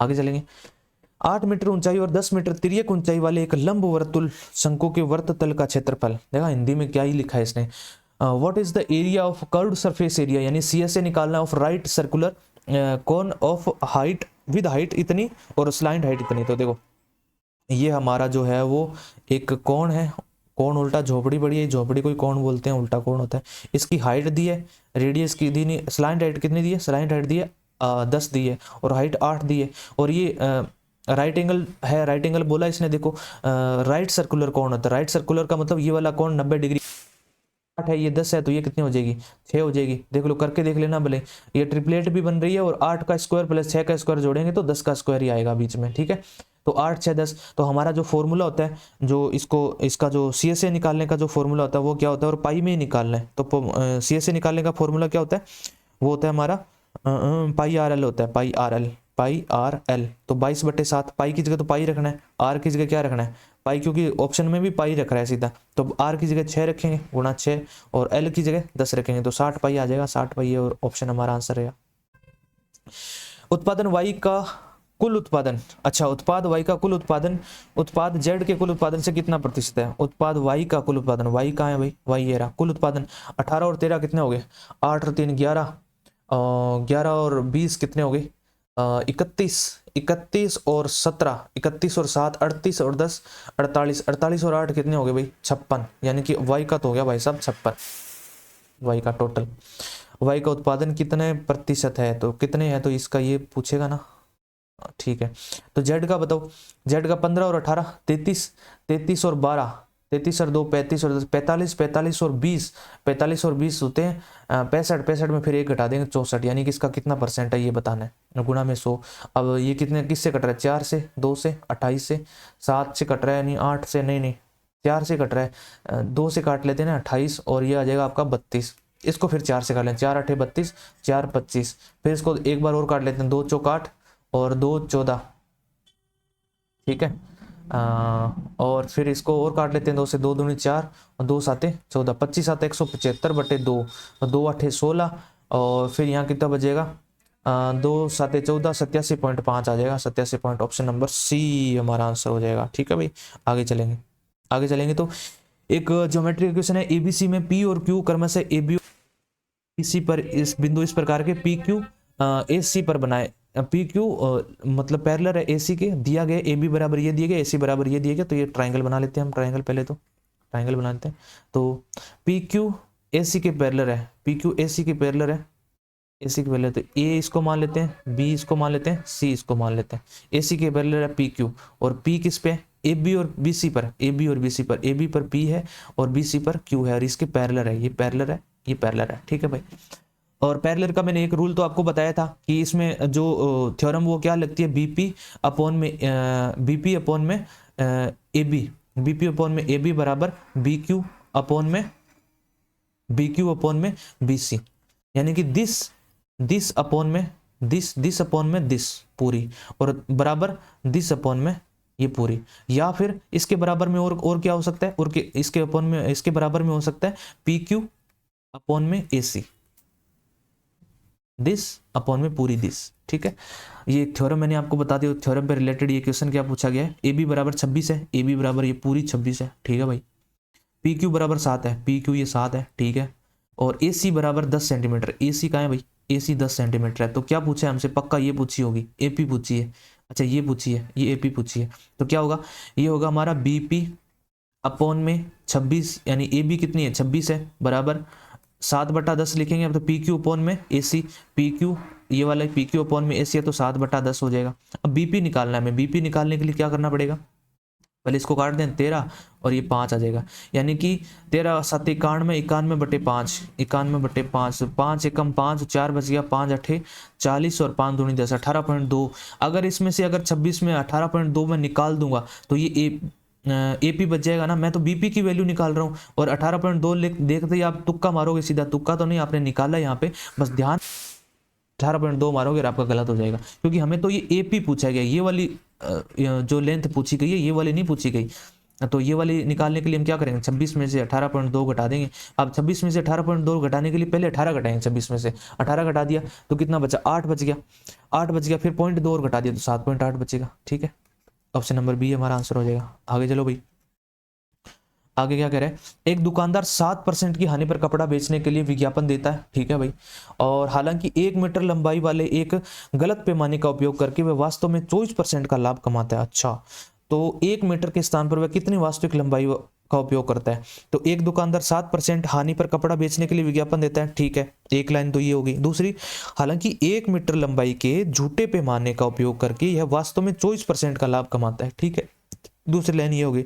तो विक्रय मूल्य बराबर क्या होता है, यानी एसपी बराबर क्या होता है, एसपी बराबर सीपी, यानी क्रय मूल्य प्लस प्रॉफिट होता है। ये चीज आपको पता है ना, सेलिंग प्राइस बराबर कॉस्ट प्राइस पर प्रॉफिट, मतलब कि मैं बेच रहा हूं, उसमें पहले खरीदा था, उसमें मैंने प्रॉफिट कमाया और उसको बेच दिया। ठीक है, एसपी बराबर ये होता है। तो स्केल की लंबाई, जो स्केल ये बता रहा है मीटर वाली जो स्केल है, स्केल की लंबाई मैं मान लेता हूँ एक्स है, स्केल की लंबाई एक्स मीटर है, स्केल जो है वो स्केल की लेट मान लिया मैंने, लेट जो स्केल है, स्केल की जो है लंबाई है वो मैंने एक्स मान ली, एक्स मान ली, और मैंने क्या माना, और प्रति मीटर कपड़े का क्रय मूल्य मैंने मान लिया, प्रति मीटर कपड़े का क्रय मूल्य जो सीपी जो मैंने मान लिया वो मान लिया मैंने 100। तो मेरे रुपए कितने लग जाएंगे, टोटल कितने रुपए लग जाएंगे मेरे, 100x लग जाएंगे ना, 100x, तो यहाँ पे मैंने ये लगे 100x प्लस में मैंने क्या किया, 100x तो ये सीपी हो गया ना, सीपी मेरा टोटल क्या हो गया, स्केल की लंबाई तो x मीटर थी और उसके बाद में मेरा सीपी था 100 रुपए था, तो टोटल मेरे कितने रुपए लग गए, 100x लग गए, 100x रुपए लग गए। ठीक है, ये हमारा सीपी हो गया। सीपी के बाद में प्रॉफिट भी तो लूंगा, प्रॉफिट लेके फिर मैं एसपी के बराबर कर दूंगा। एसपी क्या कह रहा है कि 100 में से उसको हानि हुई की, यानी कि 93 है एसपी। तो उसके बाद में प्रॉफिट कितना है, प्रॉफिट है 100x का 24%, तो ये कितना आ जाएगा यहाँ पे, 100 तो था ही, इसका 24% निकालोगे तो 24 आ जाएगा, तो 124x आ जाएगा, 124x बराबर 93 आ जाएगा। तो x की वैल्यू यहाँ से निकालोगे तो ये 31 इसको काटोगे 3 बार, 31 इसको काटोगे 4 बार, तो x बराबर आ जाएगा 3/4। 3/4 किसका, 100 का, 100 का 3/4 करोगे तो ये हमारा 75 आंसर आ जाएगा। ऐसे करते हैं इस क्वेश्चन को। ठीक है भाई, जिसको समझ आया वो ठीक है, नहीं तो ये तरीका रट लेंगे, आगे जब भी क्वेश्चन आएगा ऐसे करेंगे भाई। ठीक है, 20% सांद्रता वाले H2SO4 के 100 ml घोल को 50% सांद्रता वाले x ml मिश्रण में इस प्रकार मिलाया जाता है कि शुद्ध मिश्रण में सांद्रता की मात्रा 30% हो। x का मान ज्ञात कीजिए। सीधा सीधा एलिगेशन लगा दो, कुछ सोचना ही नहीं है इनमें। तो सीधा सीधा अगर एलिगेशन लगाओगे तो यहाँ पे क्या आ जाएगा 20% और ये 50% आ जाएगा, ये 30% आ जाएगा। तो ये यहाँ पे कितना आ जाएगा 10 आ जाएगा, में से ये घटाएंगे तो 20 आ जाएगा। यानी 2:1 में आ गया हमारा पूरा का पूरा। घोल कितना दिया गया था 100 ml दिया गया था, 100 ml दिया गया था, 100 ml 50% सांद्रता वाली, 50% सांद्रता, अच्छा 20% सांद्रता वाली H2SO4 की का कितना घोल दिया गया 100 ml दिया गया। यानी 20% वाले की कितनी 100 ml, 100 ml की मतलब ये 100 ml 2 की वैल्यू है, एक की वैल्यू कितनी होगी 50। तो हमसे क्या पूछा गया, ये पूछा होगा शायद। तो x ml मिश्रण, x ml का मतलब ये 50 ml पूछा था, 50 ml हमारा आंसर हो जाएगा। कहाँ है 50, ये रहा 50 ml आंसर हो जाएगा। आगे चलेंगे। आगे ये वापस से ज्योमेट्री का क्वेश्चन आ गया। इसमें क्या होगा, इसमें एक देखो मैं यहाँ पे बना लेता हूँ इसका फिगर। ऐसे है ये ऐसे है और ये है ऐसे है, ये ऐसे है। उसके बाद में ये ऐसे, ये मैंने एक एग्जाम दिया था भाई 2022 में, इसमें मेरी शिफ्ट में आया था और मैं इसको, बहुत सिंपल क्वेश्चन था ये, और लोगों में ये चिंता का विषय था कि इसने पता नहीं क्या ये यहाँ पे। तो ये क्या है MAB एक समबाहु त्रिभुज है, M है ये और ये A है और ये B है। समबाहु त्रिभुज का मतलब क्या है, ये भुजा, ये वाली भुजा, ये पूरी, ठीक है, ये पूरी भुजा और ये भुजा बराबर है, ठीक है। उसके बाद में क्या कह रहे हैं MC और MD शामिल है, MC और MD, C तो ये है और D ये है, ठीक है। MAB एक समबाहु त्रिभुज है, ठीक है। यानी कि अब ये जो वर्ग है, ये हमारा जो, ये क्या है हमारा एक वर्ग है। वर्ग का मतलब होता है कि हमारा स्क्वायर है, ABCD एक स्क्वायर है। स्क्वायर की जो भुजा होती है, स्क्वायर का जो एक जो कोण होता है वो 90 डिग्री का होता है। ये भी 90 डिग्री है, ये भी 90 डिग्री है, ये भी 90 डिग्री है, ठीक है। ये दोनों तो 90 डिग्री है, सारे 90 डिग्री है। पर जब ये जो इसको देखेंगे, इक्विलेटरल ट्रायंगल को देखेंगे, इसका तो ये 60 डिग्री होता है, ये 60 डिग्री है और ये 60 डिग्री है और ये भी 60 डिग्री है। और इससे हमें क्या देखने को मिलेगा, ये 60 डिग्री हो गया, दोनों को मिला के कितनी डिग्री होगी 150 डिग्री होगी। अब 180 डिग्री में से 150 निकलने कितने बचेंगे 30 डिग्री बचेंगे। यानी कि ये कोण, एक तो ये कोण, ये वाला कोण और ये वाला कोण कितने बचेंगे, ये बचेंगे 30 डिग्री। दोनों 30 डिग्री है तो एक कितने डिग्री का हो जाएगा 15 डिग्री। यानी कि बराबर ही रहेगी, ये तो दोनों लाइनें बराबर रहेगी, ठीक है। ये ये जो एक 15 डिग्री का हो जाएगा। ये अगर 15 डिग्री का है तो इधर भी सेम चीज लगेगी, ये 15 डिग्री का होगा तो ये भी 15 डिग्री का होगा। पूछा किसका है, पूछा हमारे MDC का पूछा है, MDC पूछा है। यानी कि ये वाला पूछा है। ये पूरा 90 था, 15 इसमें से निकाल दूंगा तो कितना बचेगा हमारा 65 बचेगा। कुछ नहीं, ये ओरल क्वेश्चन होता है, मतलब मुख जबानी करने वाला क्वेश्चन होता है। इसमें पेन कॉपी भी उठाने की जरूरत नहीं पड़ती आपको, बस आपको समझ होनी थी ज्योमेट्री की पूरी। हाँ भाई, 10 पुरुष एक कार्य को करना शुरू करते हैं, लेकिन कुछ दिनों के बाद उनमें से 4 पुरुष काम करना जो है छोड़ देते हैं। फिर क्या होता है, फिर होता है परिणाम स्वरूप जो कार्य 40 दिनों में पूरा किया जा सकता था वह 50 दिनों में पूरा, 40 दिनों में काम पूरा हो रहा था, अब 50 दिनों में हो रहा है, ठीक है। अब 50 दिनों में हो रहा है।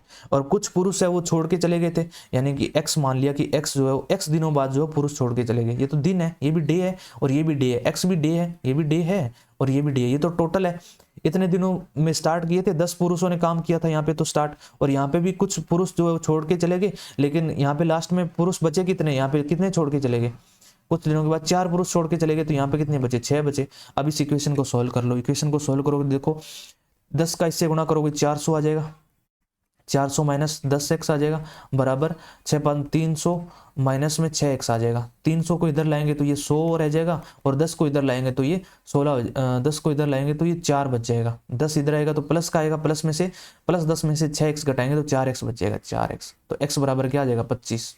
यानी कि 25 दिनों के बाद में जो है वो पुरुष छोड़ के चले गए थे, 25 हमारा आंसर हो जाएगा, ठीक है। एकदम सिंपल सा क्वेश्चन। A प्लस B बराबर C तो है, तो 10A 10B 10C का मान बताओ। तो A प्लस B बराबर C है तो मैं इसको 30 डिग्री ले लूँ, ये 30 है, ये 30 है, बराबर 60 हो जाएगा। यानी कि A बराबर मैंने 30 ले लिया, B बराबर मैंने 30 ले लिया और C बराबर क्या हो गया 60, अपने आप हो गया 30 और 30 को जोड़ के। अब देखो मैंने A बराबर तो 30 लिया था, 10 का मान कितना होता है 1/√3 गुणा में 10B, B मैंने कितना लिया 30 डिग्री लिया, तो B 30 का मान वापस 1/√3 और tan सी है 60 डिग्री, यानी कि tan 60 डिग्री का मान कितना होता है √3। तो ये यहाँ पे कितना आ जाएगा 1/√3 आ जाएगा, एक √3 तो √3 कट जाएगा, 1/√3 बच गया। यानी कि ऑप्शन वो हमारा सटीक आंसर होगा जिसमें 1/√3 आंसर आ रहा होगा। 1/√3 किस में आ रहा है देखो, इसमें आएगा क्या, ये √3 हो जाएगा, √3 प्लस 1/√3 माइनस √3 माइनस 1/√3, यानी कि ये तो इससे कट जाएगा, तो इसका तो √3 आ रहा है, ये नहीं हो सकता। आगे tan c, तो ये √3 रहेगा, दूसरे कर रहा हूँ tan c प्लस 1/√3 प्लस 1/√3 2/√3, ये भी नहीं आएगा, ये भी नहीं हमारा आंसर हो सकता। अगला चेक करेंगे tan a minus tan b, इसमें भी मैंने ये वाली ट्रिक मैंने आपको हमेशा बताया ना, पहले ए से पहला तीसरा चेक करो, तीसरे के बाद में चौथा चेक करो, उसके बाद में दूसरा वाला ऑप्शन चेक करो। अगर पहला नहीं हो रहा तो फिर तीसरा होगा 100%, अगर तीसरा नहीं होगा ना तो दूसरा नहीं हो सकता, आपको पहले ये वाला ऑप्शन चेक करना पड़ेगा। देखो उस तरीके से भी कर सकते हैं, और मैंने तो सीधा अब ये चौथा चेक कर लेना है। तो tan c कितना होगा 60 डिग्री होगा, 60 डिग्री का मतलब होता है √3, tan 60 तो √3 होती है, माइनस में √3, tan 60 √3 हो गया, माइनस में tan a कितना होगा 1/√3, 1/√3 माइनस में 1/√3, तो √3 आना चाहिए ना, √3 tan a tan b, तो ये कितना हो जाएगा 2/√3 माइनस √3, तो √3 अच्छा ये 2/√3, तो 3 को इसे 3 माइनस 1 1/√3, तो ये आ जाएगा 1/√3। ऑप्शन नंबर डी हमारा आंसर हो जाएगा। कैसे आएगा, ये √3 को √3 में गुणा करूंगा 3 आ जाएगा, 3 में से 2 घटाऊंगा 1 आ जाएगा, 1/√3 आ जाएगा। 1/√3 हमें चाहिए था, इक्वेशन में मैंने क्या निकाला था 1/√3 निकाला था, यहाँ पे भी 1/√3 चाहिए था, तो ये हमारा आ गया है। आगे चलेंगे, यदि m और n दो धनात्मक वास्तविक संख्याएं इस प्रकार हैं तो mn ये है, तो 3m प्लस n निकालना है, तो 3m प्लस n का होल स्क्वायर निकाल देते हैं हम तो बाद में फिर इसका जो रूट ले लेंगे, तो होल स्क्वायर निकालेंगे तो ये हमारे यहाँ पे क्या आएगा 9m² plus n square plus में 2mn नहीं होगा 2m, तो इसको माना ना 2ab की जगह 2mn लिखना पड़ेगा, 2 तिया 6 6mn होगा, 6mn, यानी कि a की जगह तो ये, b की जगह ये है, 2ab लिखेंगे तो a की जगह ये इसको गुणा करेंगे, b की जगह इसको गुणा करेंगे, 2ab करेंगे, 2 तिया 6 हो जाएगा, तो ये निकालेंगे।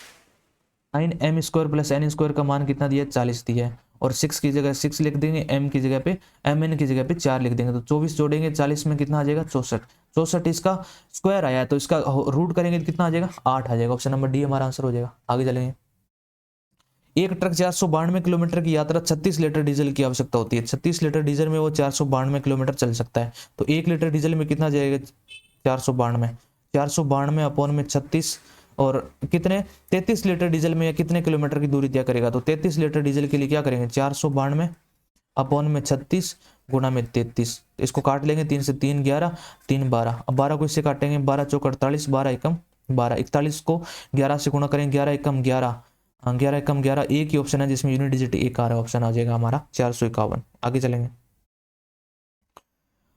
ऑप्शन नंबर क्वेश्चन नंबर 67, निम्नलिखित संख्याओं में से इनका HCF निकालना है। HCF निकालने के लिए इनके फैक्टर गुणा 5 है, और फिर इनको 5 से और गुणा कर लेंगे, 5 छंग 30 और 3 बज गए 5 7 35, यानी ये है इसका फैक्टर, तो ये हो गए, और इसके फैक्टर यहाँ लेकर निकाल लेंगे, 5 गुणा में 5 निम 45 और 5 3 15, ये है। अब इनमें देख लें कॉमन क्या है, सिर्फ 5 ही कॉमन दिख रहा है, बाकी तो कुछ कॉमन है नहीं, बाकी कुछ भी कॉमन नहीं दिख रहा है।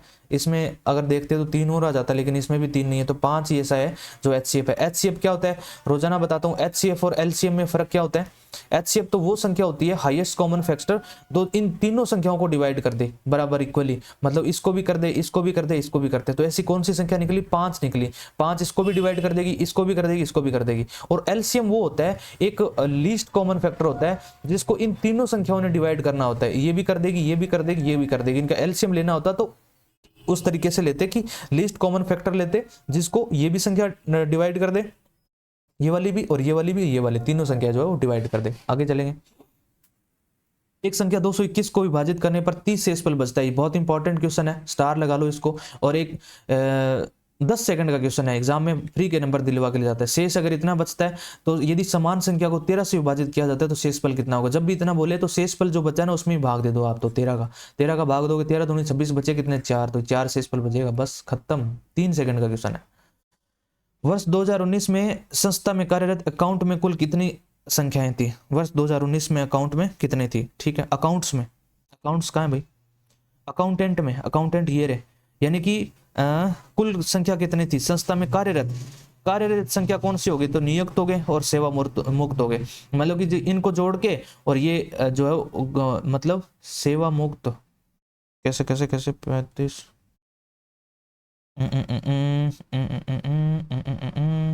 ये है देखो 16/2019 में संस्था में कार्यरत अकाउंटेंट, अकाउंटेंट अकाउंटेंट तो ये रहे, अच्छा ये रहे अकाउंटेंट, ये नहीं है अकाउंटेंट, ये रहे, ठीक है, ये रहे अकाउंटेंट, ये अकाउंटेंट है।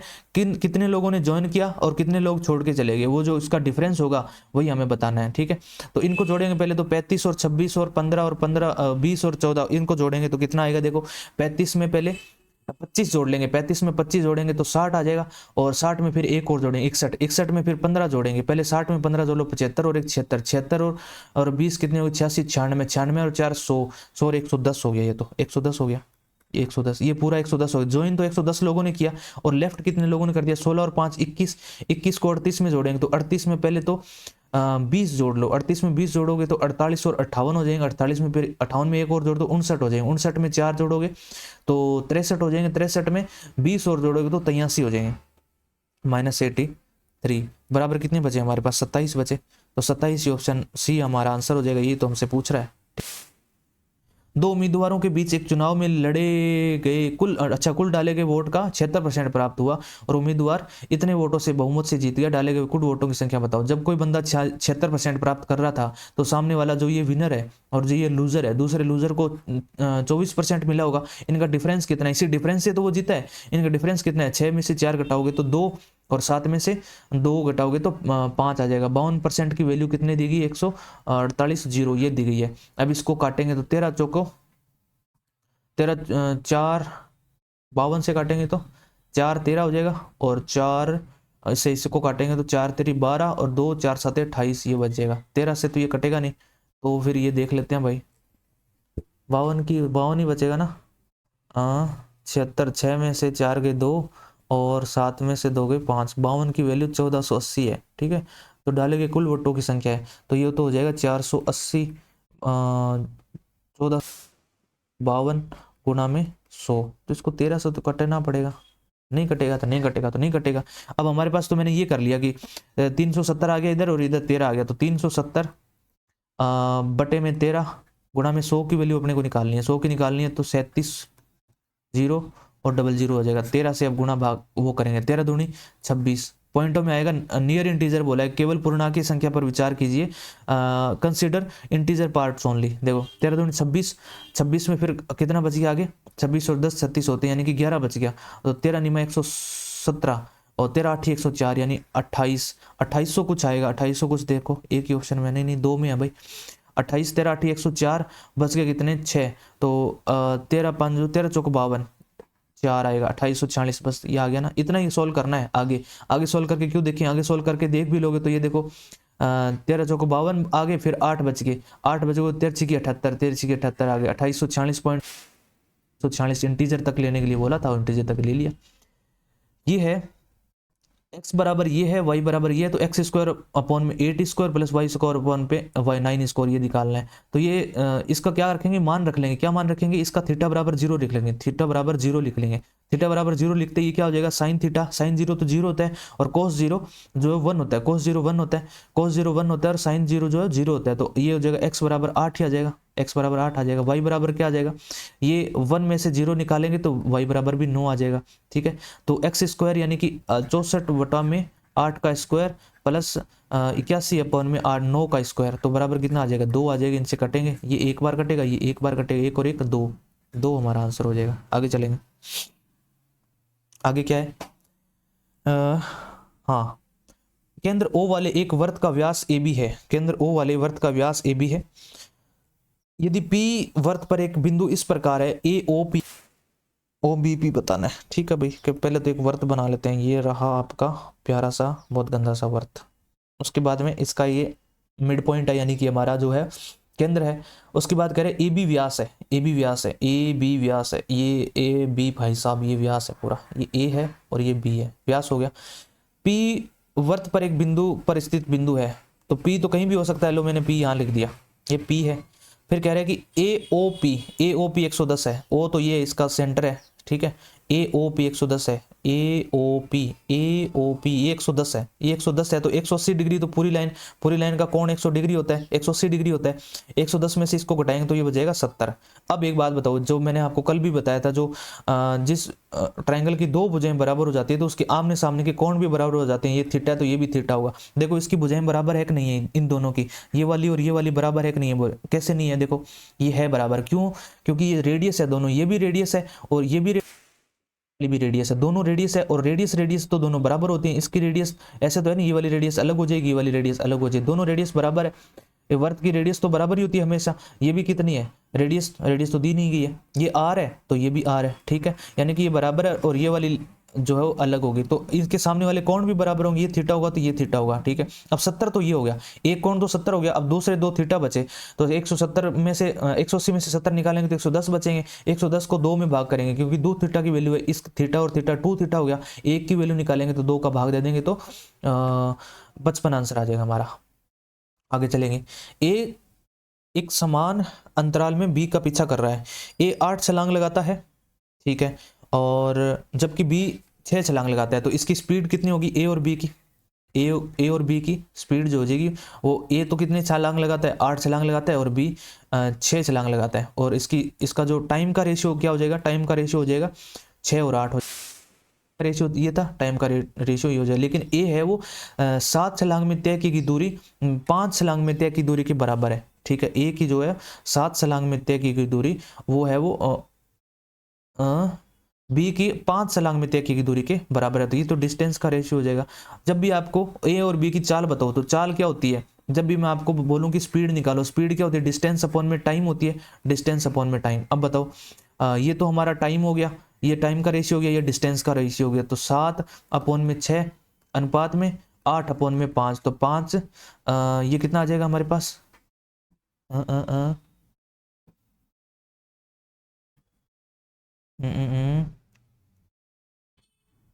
अच्छा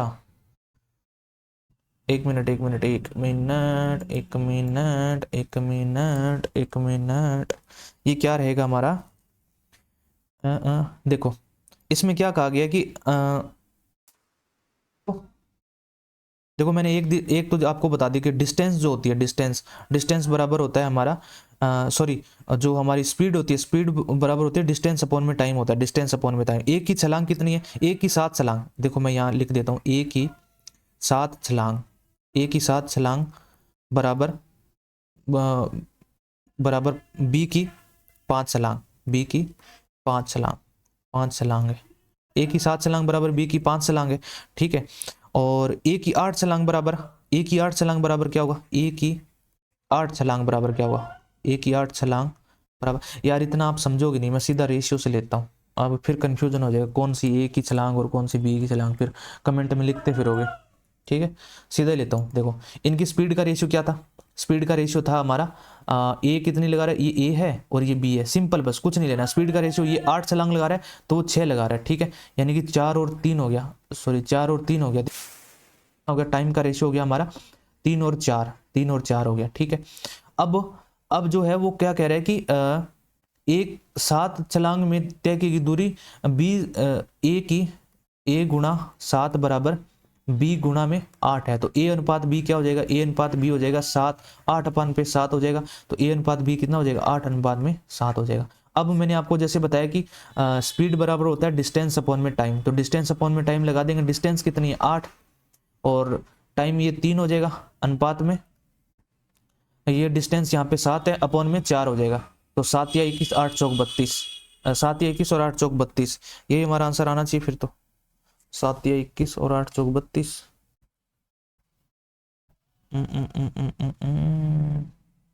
मैंने गलत लिखा है कहीं से, वैल्यू ऊपर गलत उतारी है, यहाँ पे 8 और 7 नहीं है, 8 और 7 और 5 था, 7 और 5, अरे यार डाटा ही गलत ले रहे हैं भाई, क्वेश्चन कह रहे हैं अपन गलत ले रहे हैं, डाटा ही गलत ले रहे हैं, कैसे काम चलेगा। क्या कह रहा है ए और बी, मैंने कहा था ना जहां गलती होनी स्टार्ट हो गई ना, मेरे साथ ये होता है, फिर गलतियां ही गलतियां होती है।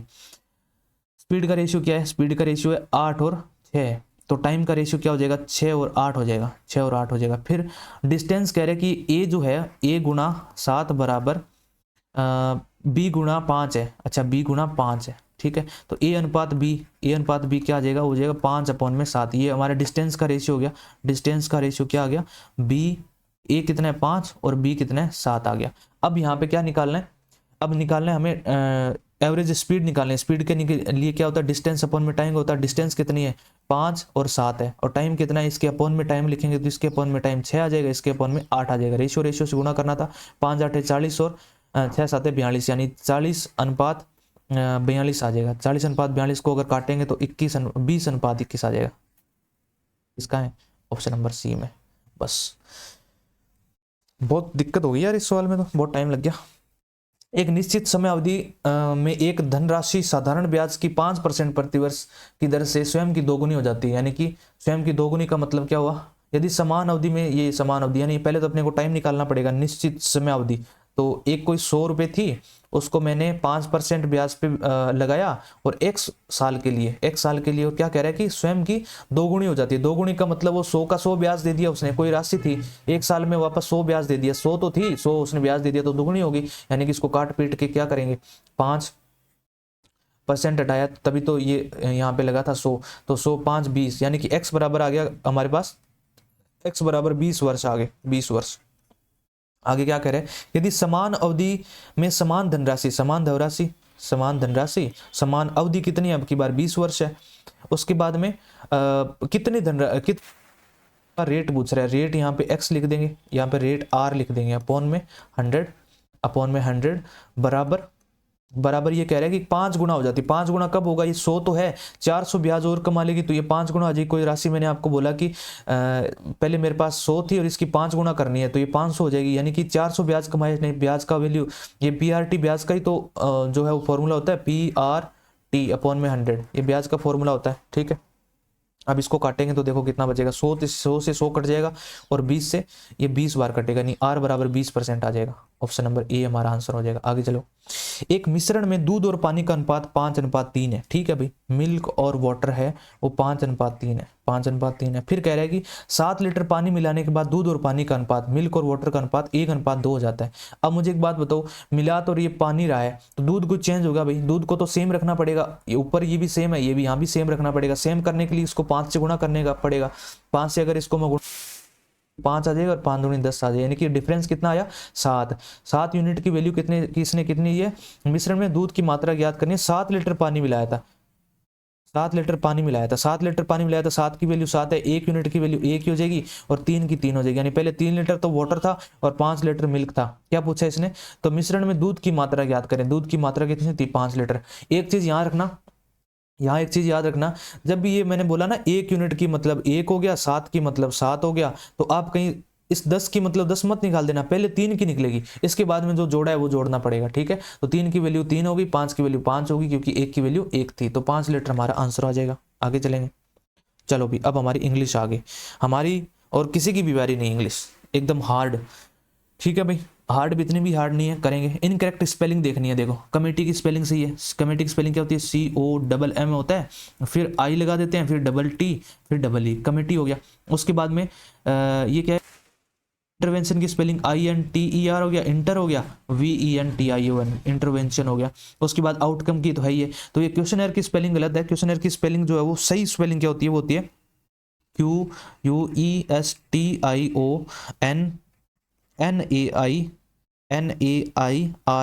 क्वेश्चनर डबल एन लगता है, ठीक है। क्वेश्चनर की स्पेलिंग जो होती है उसमें डबल एन लगता है, तो यहाँ पे डबल एन नहीं लग रहा, तो ये हमारा ऑप्शन जो है राइट हो जाएगा। चलो, a terrible disaster was witnessed by our country witness a terrible disaster, खत्म, सी ऑप्शन। कुछ भी नहीं है इसमें सोचने की, एक्टिव का पैसिव बनाया है, और पैसिव कब जाएगा, वो जा रहा है, तो सिंपल सी बात है कि पास्ट सिंपल में जाएगा, वो जा रहा है तो वो अगर पैसिव में जा रहा है, सिंपल में अगर वो जा रहा है तो पैसिव में जब ये जाएगा तो पास्ट सिंपल में चला जाएगा। आगे, fail to notice, ignore, Kanden का मतलब जो नोटिस नहीं कर सकता, फेल होता है, मतलब किसी को अनदेखा कर देना। कंडेन का मतलब होता है अनदेखा करना, तो ओवरलुक हो गया, ओवरलुक इसका आंसर हो जाएगा। आगे चलेंगे। He knows that he has no other option but to work hard, but नहीं आएगा यहाँ पे, अदर के साथ में तो देन आता है हमेशा, अदर के साथ में बोलते हैं ना अदर देन, तो अदर के साथ में तो देन आता है, बट नहीं आएगा, बट वाला ऑप्शन गलत हो जाएगा, ये वाला कहाँ है, बट ये वाला ऑप्शन नंबर बी हमारा आंसर हो जाएगा। आगे, कटजेल वंस ब्रेन का मतलब होता है थिंकिंग अबाउट अ डिबेट, नहीं टू थिंक हार्ड, ये मतलब होता है इसका, ऑप्शन नंबर बी का मतलब कटजेल वंस ब्रेन का मतलब होता है to think hard. When I was your age I was working two jobs to provide for my family, तो मतलब ये तो सही है, टू प्रोवाइडिंग फॉर ये भी नहीं होगा, to provide for provide to ये भी नहीं होगा, ऑन प्रोवाइडिंग ये भी नहीं होगा, तो ये हमारा नो सब्स्टिट्यूशन रिक्वायर्ड ही है, ठीक है, नो एरर है हमारा, ठीक है। आगे चलेंगे। Select the sentence that contains spelling error, spelling error कहाँ कहाँ है भी देखो, हिपोपोटामस की स्पेलिंग गलत लिखी गई, हिपोपोटामस की स्पेलिंग जो है वो ये होती है IPPO HIPPO होते हिप्पो, हिप्पोपो हो गया, हिप्पोपो हो गया, फिर TAMUS हिप्पोपोटामस, हिप्पोपोटामस की स्पेलिंग जो है वो गलत थी, एक में सही है, कौन से में, नो एरर बताना था, that contents no spelling error, तो इसमें हिप्पोपोटामस की, जो इसमें क्या करता है अब इसने क्या करना स्टार्ट किया है, 4 सेंटेंस देगा, उसमें से बोलेगा कौन सी जो है सेंटेंस जो है बिना स्पेलिंग एरर के, इसमें तो एक ही स्पेलिंग थी, इसमें जैसे मान लो ये देता, इसमें हिप्पोपोटामस की स्पेलिंग गलत दे दी और अगले में नोज की स्पेलिंग गलत दे देगा, इसमें ये दे देगा, एक कोई ऐसा सेंटेंस रखेगा जिसमें सारी स्पेलिंग सही होगी, तो वो हमारा आंसर हो जाएगा, ठीक है। ऐसे आने लगे आजकल क्वेश्चन। बल्क, बल्क का जो एंटोनियम देखना है, बल्क का मतलब होता है बहुत बड़ी मात्रा में, और उसके बाद में करते हैं ब्रंट, हैंडफुल, हैंडफुल का मतलब होता है थोड़ा सा, ठीक है, ऑप्शन नंबर ए आंसर हो जाएगा। She frankly confessed that she couldn't spend afford stand tolerate to purchase a car, then spend car नहीं, अफोर्ड हो सकता है यहाँ पे, तो अफोर्ड ही होगा, क्या होगा, she frankly confess that she couldn't afford नहीं कर सकती ना कार खरीदना अभी, ठीक है। Select the most appropriate synonym, synonym देखना, तो इन्फ्लुएंस का तो मतलब होता है कि बहुत अच्छा या फिर बहुत अच्छी क्वालिटी का, इन्फ्लुएंस का मतलब प्रभावित जो कर सके, वो वाला इन्फ्लुएंस्ड, ठीक है, प्रभावित, इसका प्रभावित भी मीनिंग होता है कि एक दूसरा ये कह सकते हैं कि बहुत अच्छी क्वालिटी का, ठीक है, तो एक इसका जो एंटोनियम लिखना है, अच्छा चलो द सिनोनिम, इसका सिनोनिम देखना है भाई,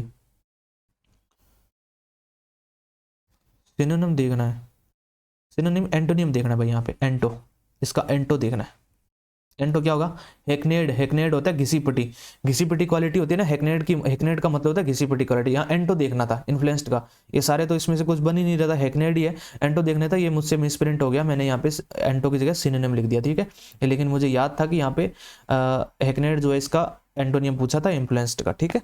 चलिए आगे देखेंगे। Said to me can you help me cross the road, ठीक है, तो कैन का तो कुड हो जाएगा, आई विल तो आने वाला है नहीं, आई कैन का कैन भी नहीं रहने वाला, क्योंकि हम करें डायरेक्ट से इनडायरेक्ट में जा रहे हैं, I could help him cross the road तो नहीं होगा, क्रॉस कुड के बाद में क्रॉस रोड होगा, क्रॉस रोड किस में, ऑप्शन नंबर ए में ही है, ए ऑप्शन हमारा आंसर हो जाएगा। One has to be persistent it in studies if he या she wants to get his her dream job, success will remains unattainable if one studies, अच्छा मतलब success जो है वो रह जाती है अगर इसके अप डाउन्स नहीं, द 3 R's नहीं, root and branch, by fits and start, by fits and start का मतलब होता है कभी कभार, अगर कभी कभार पढ़ाई करोगे या फिर देरी करोगे पढ़ाई में, जो कहते हैं ना उसको थोड़ी अगर कम पढ़ाई करोगे तो वो चलेगा नहीं, फिर वो तो मैं आपको खुद ही कहता हूँ हमेशा ही, तो फिट्स एंड स्टार्ट का जो एग्जैक्ट जो मीनिंग होता है वो होता है कि मतलब विदाउट कंटिन्यूसली कोई चीज़ करना, कंटिन्यूस से करते हैं उसको, तो फिट्स एंड स्टार्ट का मतलब ईडियम होती है, इसका मतलब होता है कि कोई चीज़ जो कंटिन्यूसली नहीं की जा रही, विदाउट कंटिन्यूस, ठीक है। A room where dead bodies are kept, तो वो तो हमारी मोर्चरी होती है, मोर्चरी तो आपको पता ही है। The important points were narrated in the class by the teacher, ठीक है, बाय द टीचर है, ये मतलब कि पैसिव वॉइस में तो पहले से इसको एक्टिव में बनाना है, तो by the class important, were narrated आ रहा है, मतलब कि ये पास्ट का तो पास्ट में रहेगा, ठीक है, तो the teacher narrated the important points in my class, in the class, यही होगा, सी ऑप्शन होगा शायद इसमें, क्योंकि देखो ये पास्ट सिंपल में ही जाएगा, और आजकल जो जितने भी एक्टिव पैसिव पूछे जा रहे हैं ना, सिर्फ और सिर्फ पास्ट सिंपल और पास्ट परफेक्ट के पूछे जा रहे हैं, क्योंकि इसमें बच्चा कंफ्यूज भी ज़्यादा होता है। अब ये कि वर्क को क्या करेगा, जब इसको एक्टिव पैसिव कर रहा होगा तो डायरेक्ट डायरेक्ट समझ के इसमें किसी और में चेंज कर देगा। हालांकि इसको पता रहना चाहिए कि एक्टिव पैसिव वॉइस आप ध्यान रखा करो कि जब भी एक्टिव पैसिव आता है तो देख लिया करो भाई ये एक्टिव पैसिव है या डायरेक्ट डायरेक्ट है। कहीं आप, मैंने कहा था ना, एक बिल्डिंग से दूसरी बिल्डिंग में चले जाओ, जो स्थिति में एक्टिव पैसिव में टेंस चेंज नहीं होता, सेम टेंस में रहते हैं, हाँ सेंटेंस चेंज होते हैं उसमें। तो इसमें क्या हो जाएगा, the teacher narrated the important points in the class, option number C answer हो जाएगा। She becomes frustrated with her poor health and began to lose क्या, वेट लूज करेगा, आइडिया लूज करेगा, मनी लूज करेगा, होप करेगा, hope to her recovery, मतलब उसकी recovery की जो है वो होप ही खत्म हो चुकी थी, तो होप आंसर हो जाएगा। She has a habit of spending against her means, against her means नहीं होता, ये बियॉन्ड हर मीन्स होता है। बियॉन्ड हर मीन्स एक ईडियम होती है, या फिर ऐसे मान लो एक फ्रेज होती है, उसको बियॉन्ड हर मीन्स बोलते हैं, इसको स्पेंडिंग हर मीन्स नहीं होती, ठीक है। तो ये हमारा गलत हो जाएगा, यानी कि ये सी ऑप्शन राइट आंसर हो जाएगा। The action of damaging the good reputation और समथिंग, मतलब किसी की कोई अच्छी रेपुटेशन है उसको बर्बाद करना, वो क्या होता है, वो होता है डेलीगेट, तो कम करना नहीं, डिजनरेशन का मतलब पतन करना, डिफेमेशन होता है जो किसी के कलंक लगाना किसी को, ठीक है। आगे रीअरेंज, ठीक है। दिसंबर 2018 caused a landslide that an eruption of the volcano Anak Krakatau triggered a tsunami in the Sunda Strait are killed more than 400 people। तो एस या आर या क्यू पी किसी से भी स्टार्ट हो सकता है। देखो an eruption of the volcano, यहाँ से स्टार्ट करके अपन देखें तो क्या हो रहा है, देखो an eruption of the volcano Anak Krakatau, ये क्यू से स्टार्ट होता है, उसके बाद पी के बाद में इन दिसंबर 2018 एन इरप्शन, मतलब क्यू से स्टार्ट होगा, क्यू से स्टार्ट होके फिर कहाँ जाएगा, पी पे देखो कोज्ड ए लैंडस्लाइड दैट के बाद में आर, देखो दैट ट्रिग्ड का मतलब सेट हो गया, मतलब आर के बाद में पी आ रहा है और सबसे पहले क्यू से स्टार्ट होगा, तो ऑप्शन नंबर सी हमारा आंसर हो जाएगा। लॉयल का एंटोनियम देखना है, लॉयल का मतलब होता है लॉयल का तो मतलब होता है स्वामी भक्त, या फिर किसी की जो मतलब कहते हैं ना एकदम लॉयल्टी दिखाता है, और एक तो होता है फिकल, तो नक मिजाज, कोई भी लॉयल्टी से, ठीक है, फिकल हो जाता है। अगला चेक करेंगे, the dacoits ravaged the bungalow in the absence of its owner। ravaged का मतलब होता है कि मिटा देना या फिर तबाह कर देना, ठीक है। इसका एंटोनियम क्या होगा, इसका एंटोनियम डिमोलिश नहीं हो सकता, रिस्टोर्ड होता है, मतलब किसकी मरम्मत करके रिस्टोर कर देना किसी को। ravaged का मतलब होता है कोई चीज बनी हुई थी इसको बर्बाद कर देना, और रिस्टोर्ड का मतलब होता है कोई चीज बर्बाद हो गई थी उसको सही कर देना। एंटोनियम बताना था तो रिस्टोर्ड हमारा ऑप्शन नंबर सी आंसर हो जाएगा। आगे हमारा आ गया भाई पैसेज। अब इसको आप भी ध्यान से पढ़ेंगे और मैं भी ध्यान से पढ़ता हूँ, ठीक है।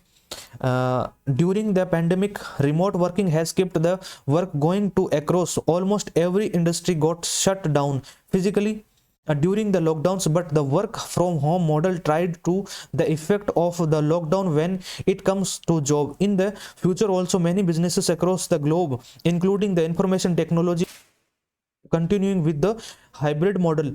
Remote working has replaced geography as a major hiring, with 90% of senior executives expected to work from home. As a result, 76% of US organizations are more likely to outside the city or even state, according to a talent works poll of recruiting managers conducted across the US quoted by an FE report, ठीक है। ये हमें देखा और हमने क्या देखा कि ये इसमें क्या अर्थ समझाने की कोशिश कर रहा है, कोई पेंडेमिक की बात कर रहा है, कोविड वगैरह की कोई पेंडेमिक थी, और उस पेंडेमिक में इंडस्ट्री वगैरह में क्या चेंज आया, भारत की ज्योग्राफी में या फिर इंडिया अक्रॉस द वर्ल्ड क्या चेंजेस आए, कितने लोगों ने क्या किया इस ज्योग्राफी में, वो चीज़ें यहाँ बताई जा रही। तो दोबारा पढ़ेंगे, ड्यूरिंग द पेंडेमिक। अब हम क्वेश्चन करते हैं रिजल्टिंग साथ साथ, एक बार तो पढ़ना है पूरा। During the pandemic remote working has kept the work going to across sector या फिर सेक्शंस, तो सेक्टर्स होगा across sectors, almost every, across area नहीं होगा ना, अक्रॉस सेक्टर्स होगा, सारे सेक्टर्स में, सभी सेक्टर के अंदर, ठीक है।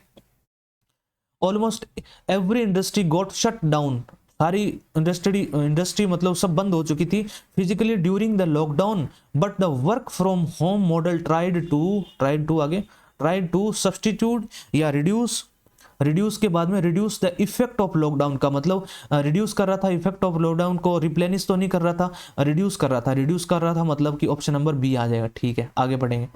The effect of lockdown when it came to jobs, ठीक है, in the future also many businesses across the globe including the information technology industry are के बाद में सी में क्या लगेगा, एनालिसिसिंग या फिर कंसिडरिंग या एग्जामिनिंग या ऑब्जर्विंग। तो कंसिडरिंग कंटिन्यूइंग विद कंसिडरिंग आएगा। इसमें क्या लिखेगा, global including the information technology and industry are considering continuing with the hybrid model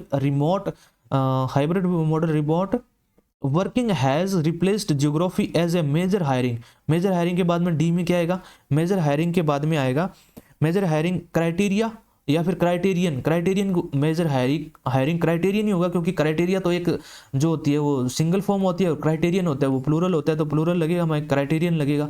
ठीक है, criterion major hiring criteria with 90% of senior executives expected to work from home. As a result, 76% of US organizations are more likely to implement ही होगा शायद तक, implement होगा या फिर employ होगा, likely to employ outside that city of even state according to talent work poll recurring managers conduct across the US। अच्छा, conduct कौन करेंगे, तो employ करेंगे, तो employ हो गया। likely to employ outside the city or even state, ठीक है, according to a talent work poll of recruiting managers conducted across the US quoted by an FP report। ठीक है भाई, इस तरीके से आपको ये सॉल्व करना है। पहले पूरा पढ़ा करो, उसके बाद में आपकी समझ थोड़ी डेवलप होगी, मन ही मन इसका थोड़ा थोड़ा हिंदी अनुवाद भी करते चला करो। पूरे का हिंदी अनुवाद तो होना पॉसिबल नहीं है, क्योंकि बीच में से स्पेलिंग्स कुछ मिस होती हैं। ठीक है, और बाद में इनको फिल कर लिया करो। ठीक है भाई, तो ये हमारा आज का मॉक था। Thanks for watching.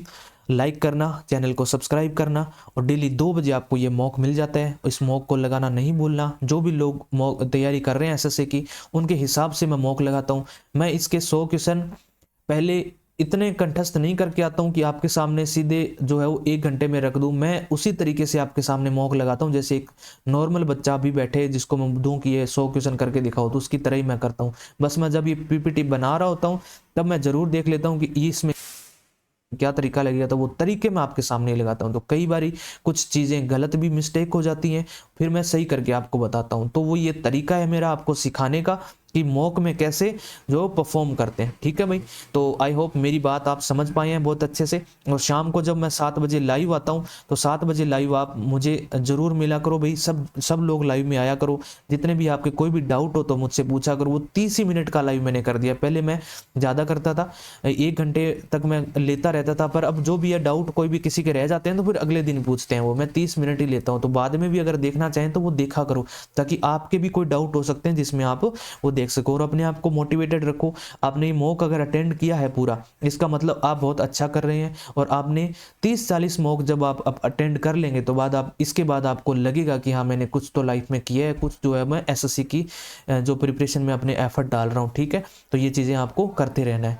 और मेरी तरफ से 100% मैं देने की कोशिश, अपनी तरफ से 100% देंगे तो ही सिलेक्शन तक पहुंच पाएंगे। ठीक है अभी, चलिए थैंक यू सो मच। मिलते हैं नेक्स्ट मॉक में। Thank you.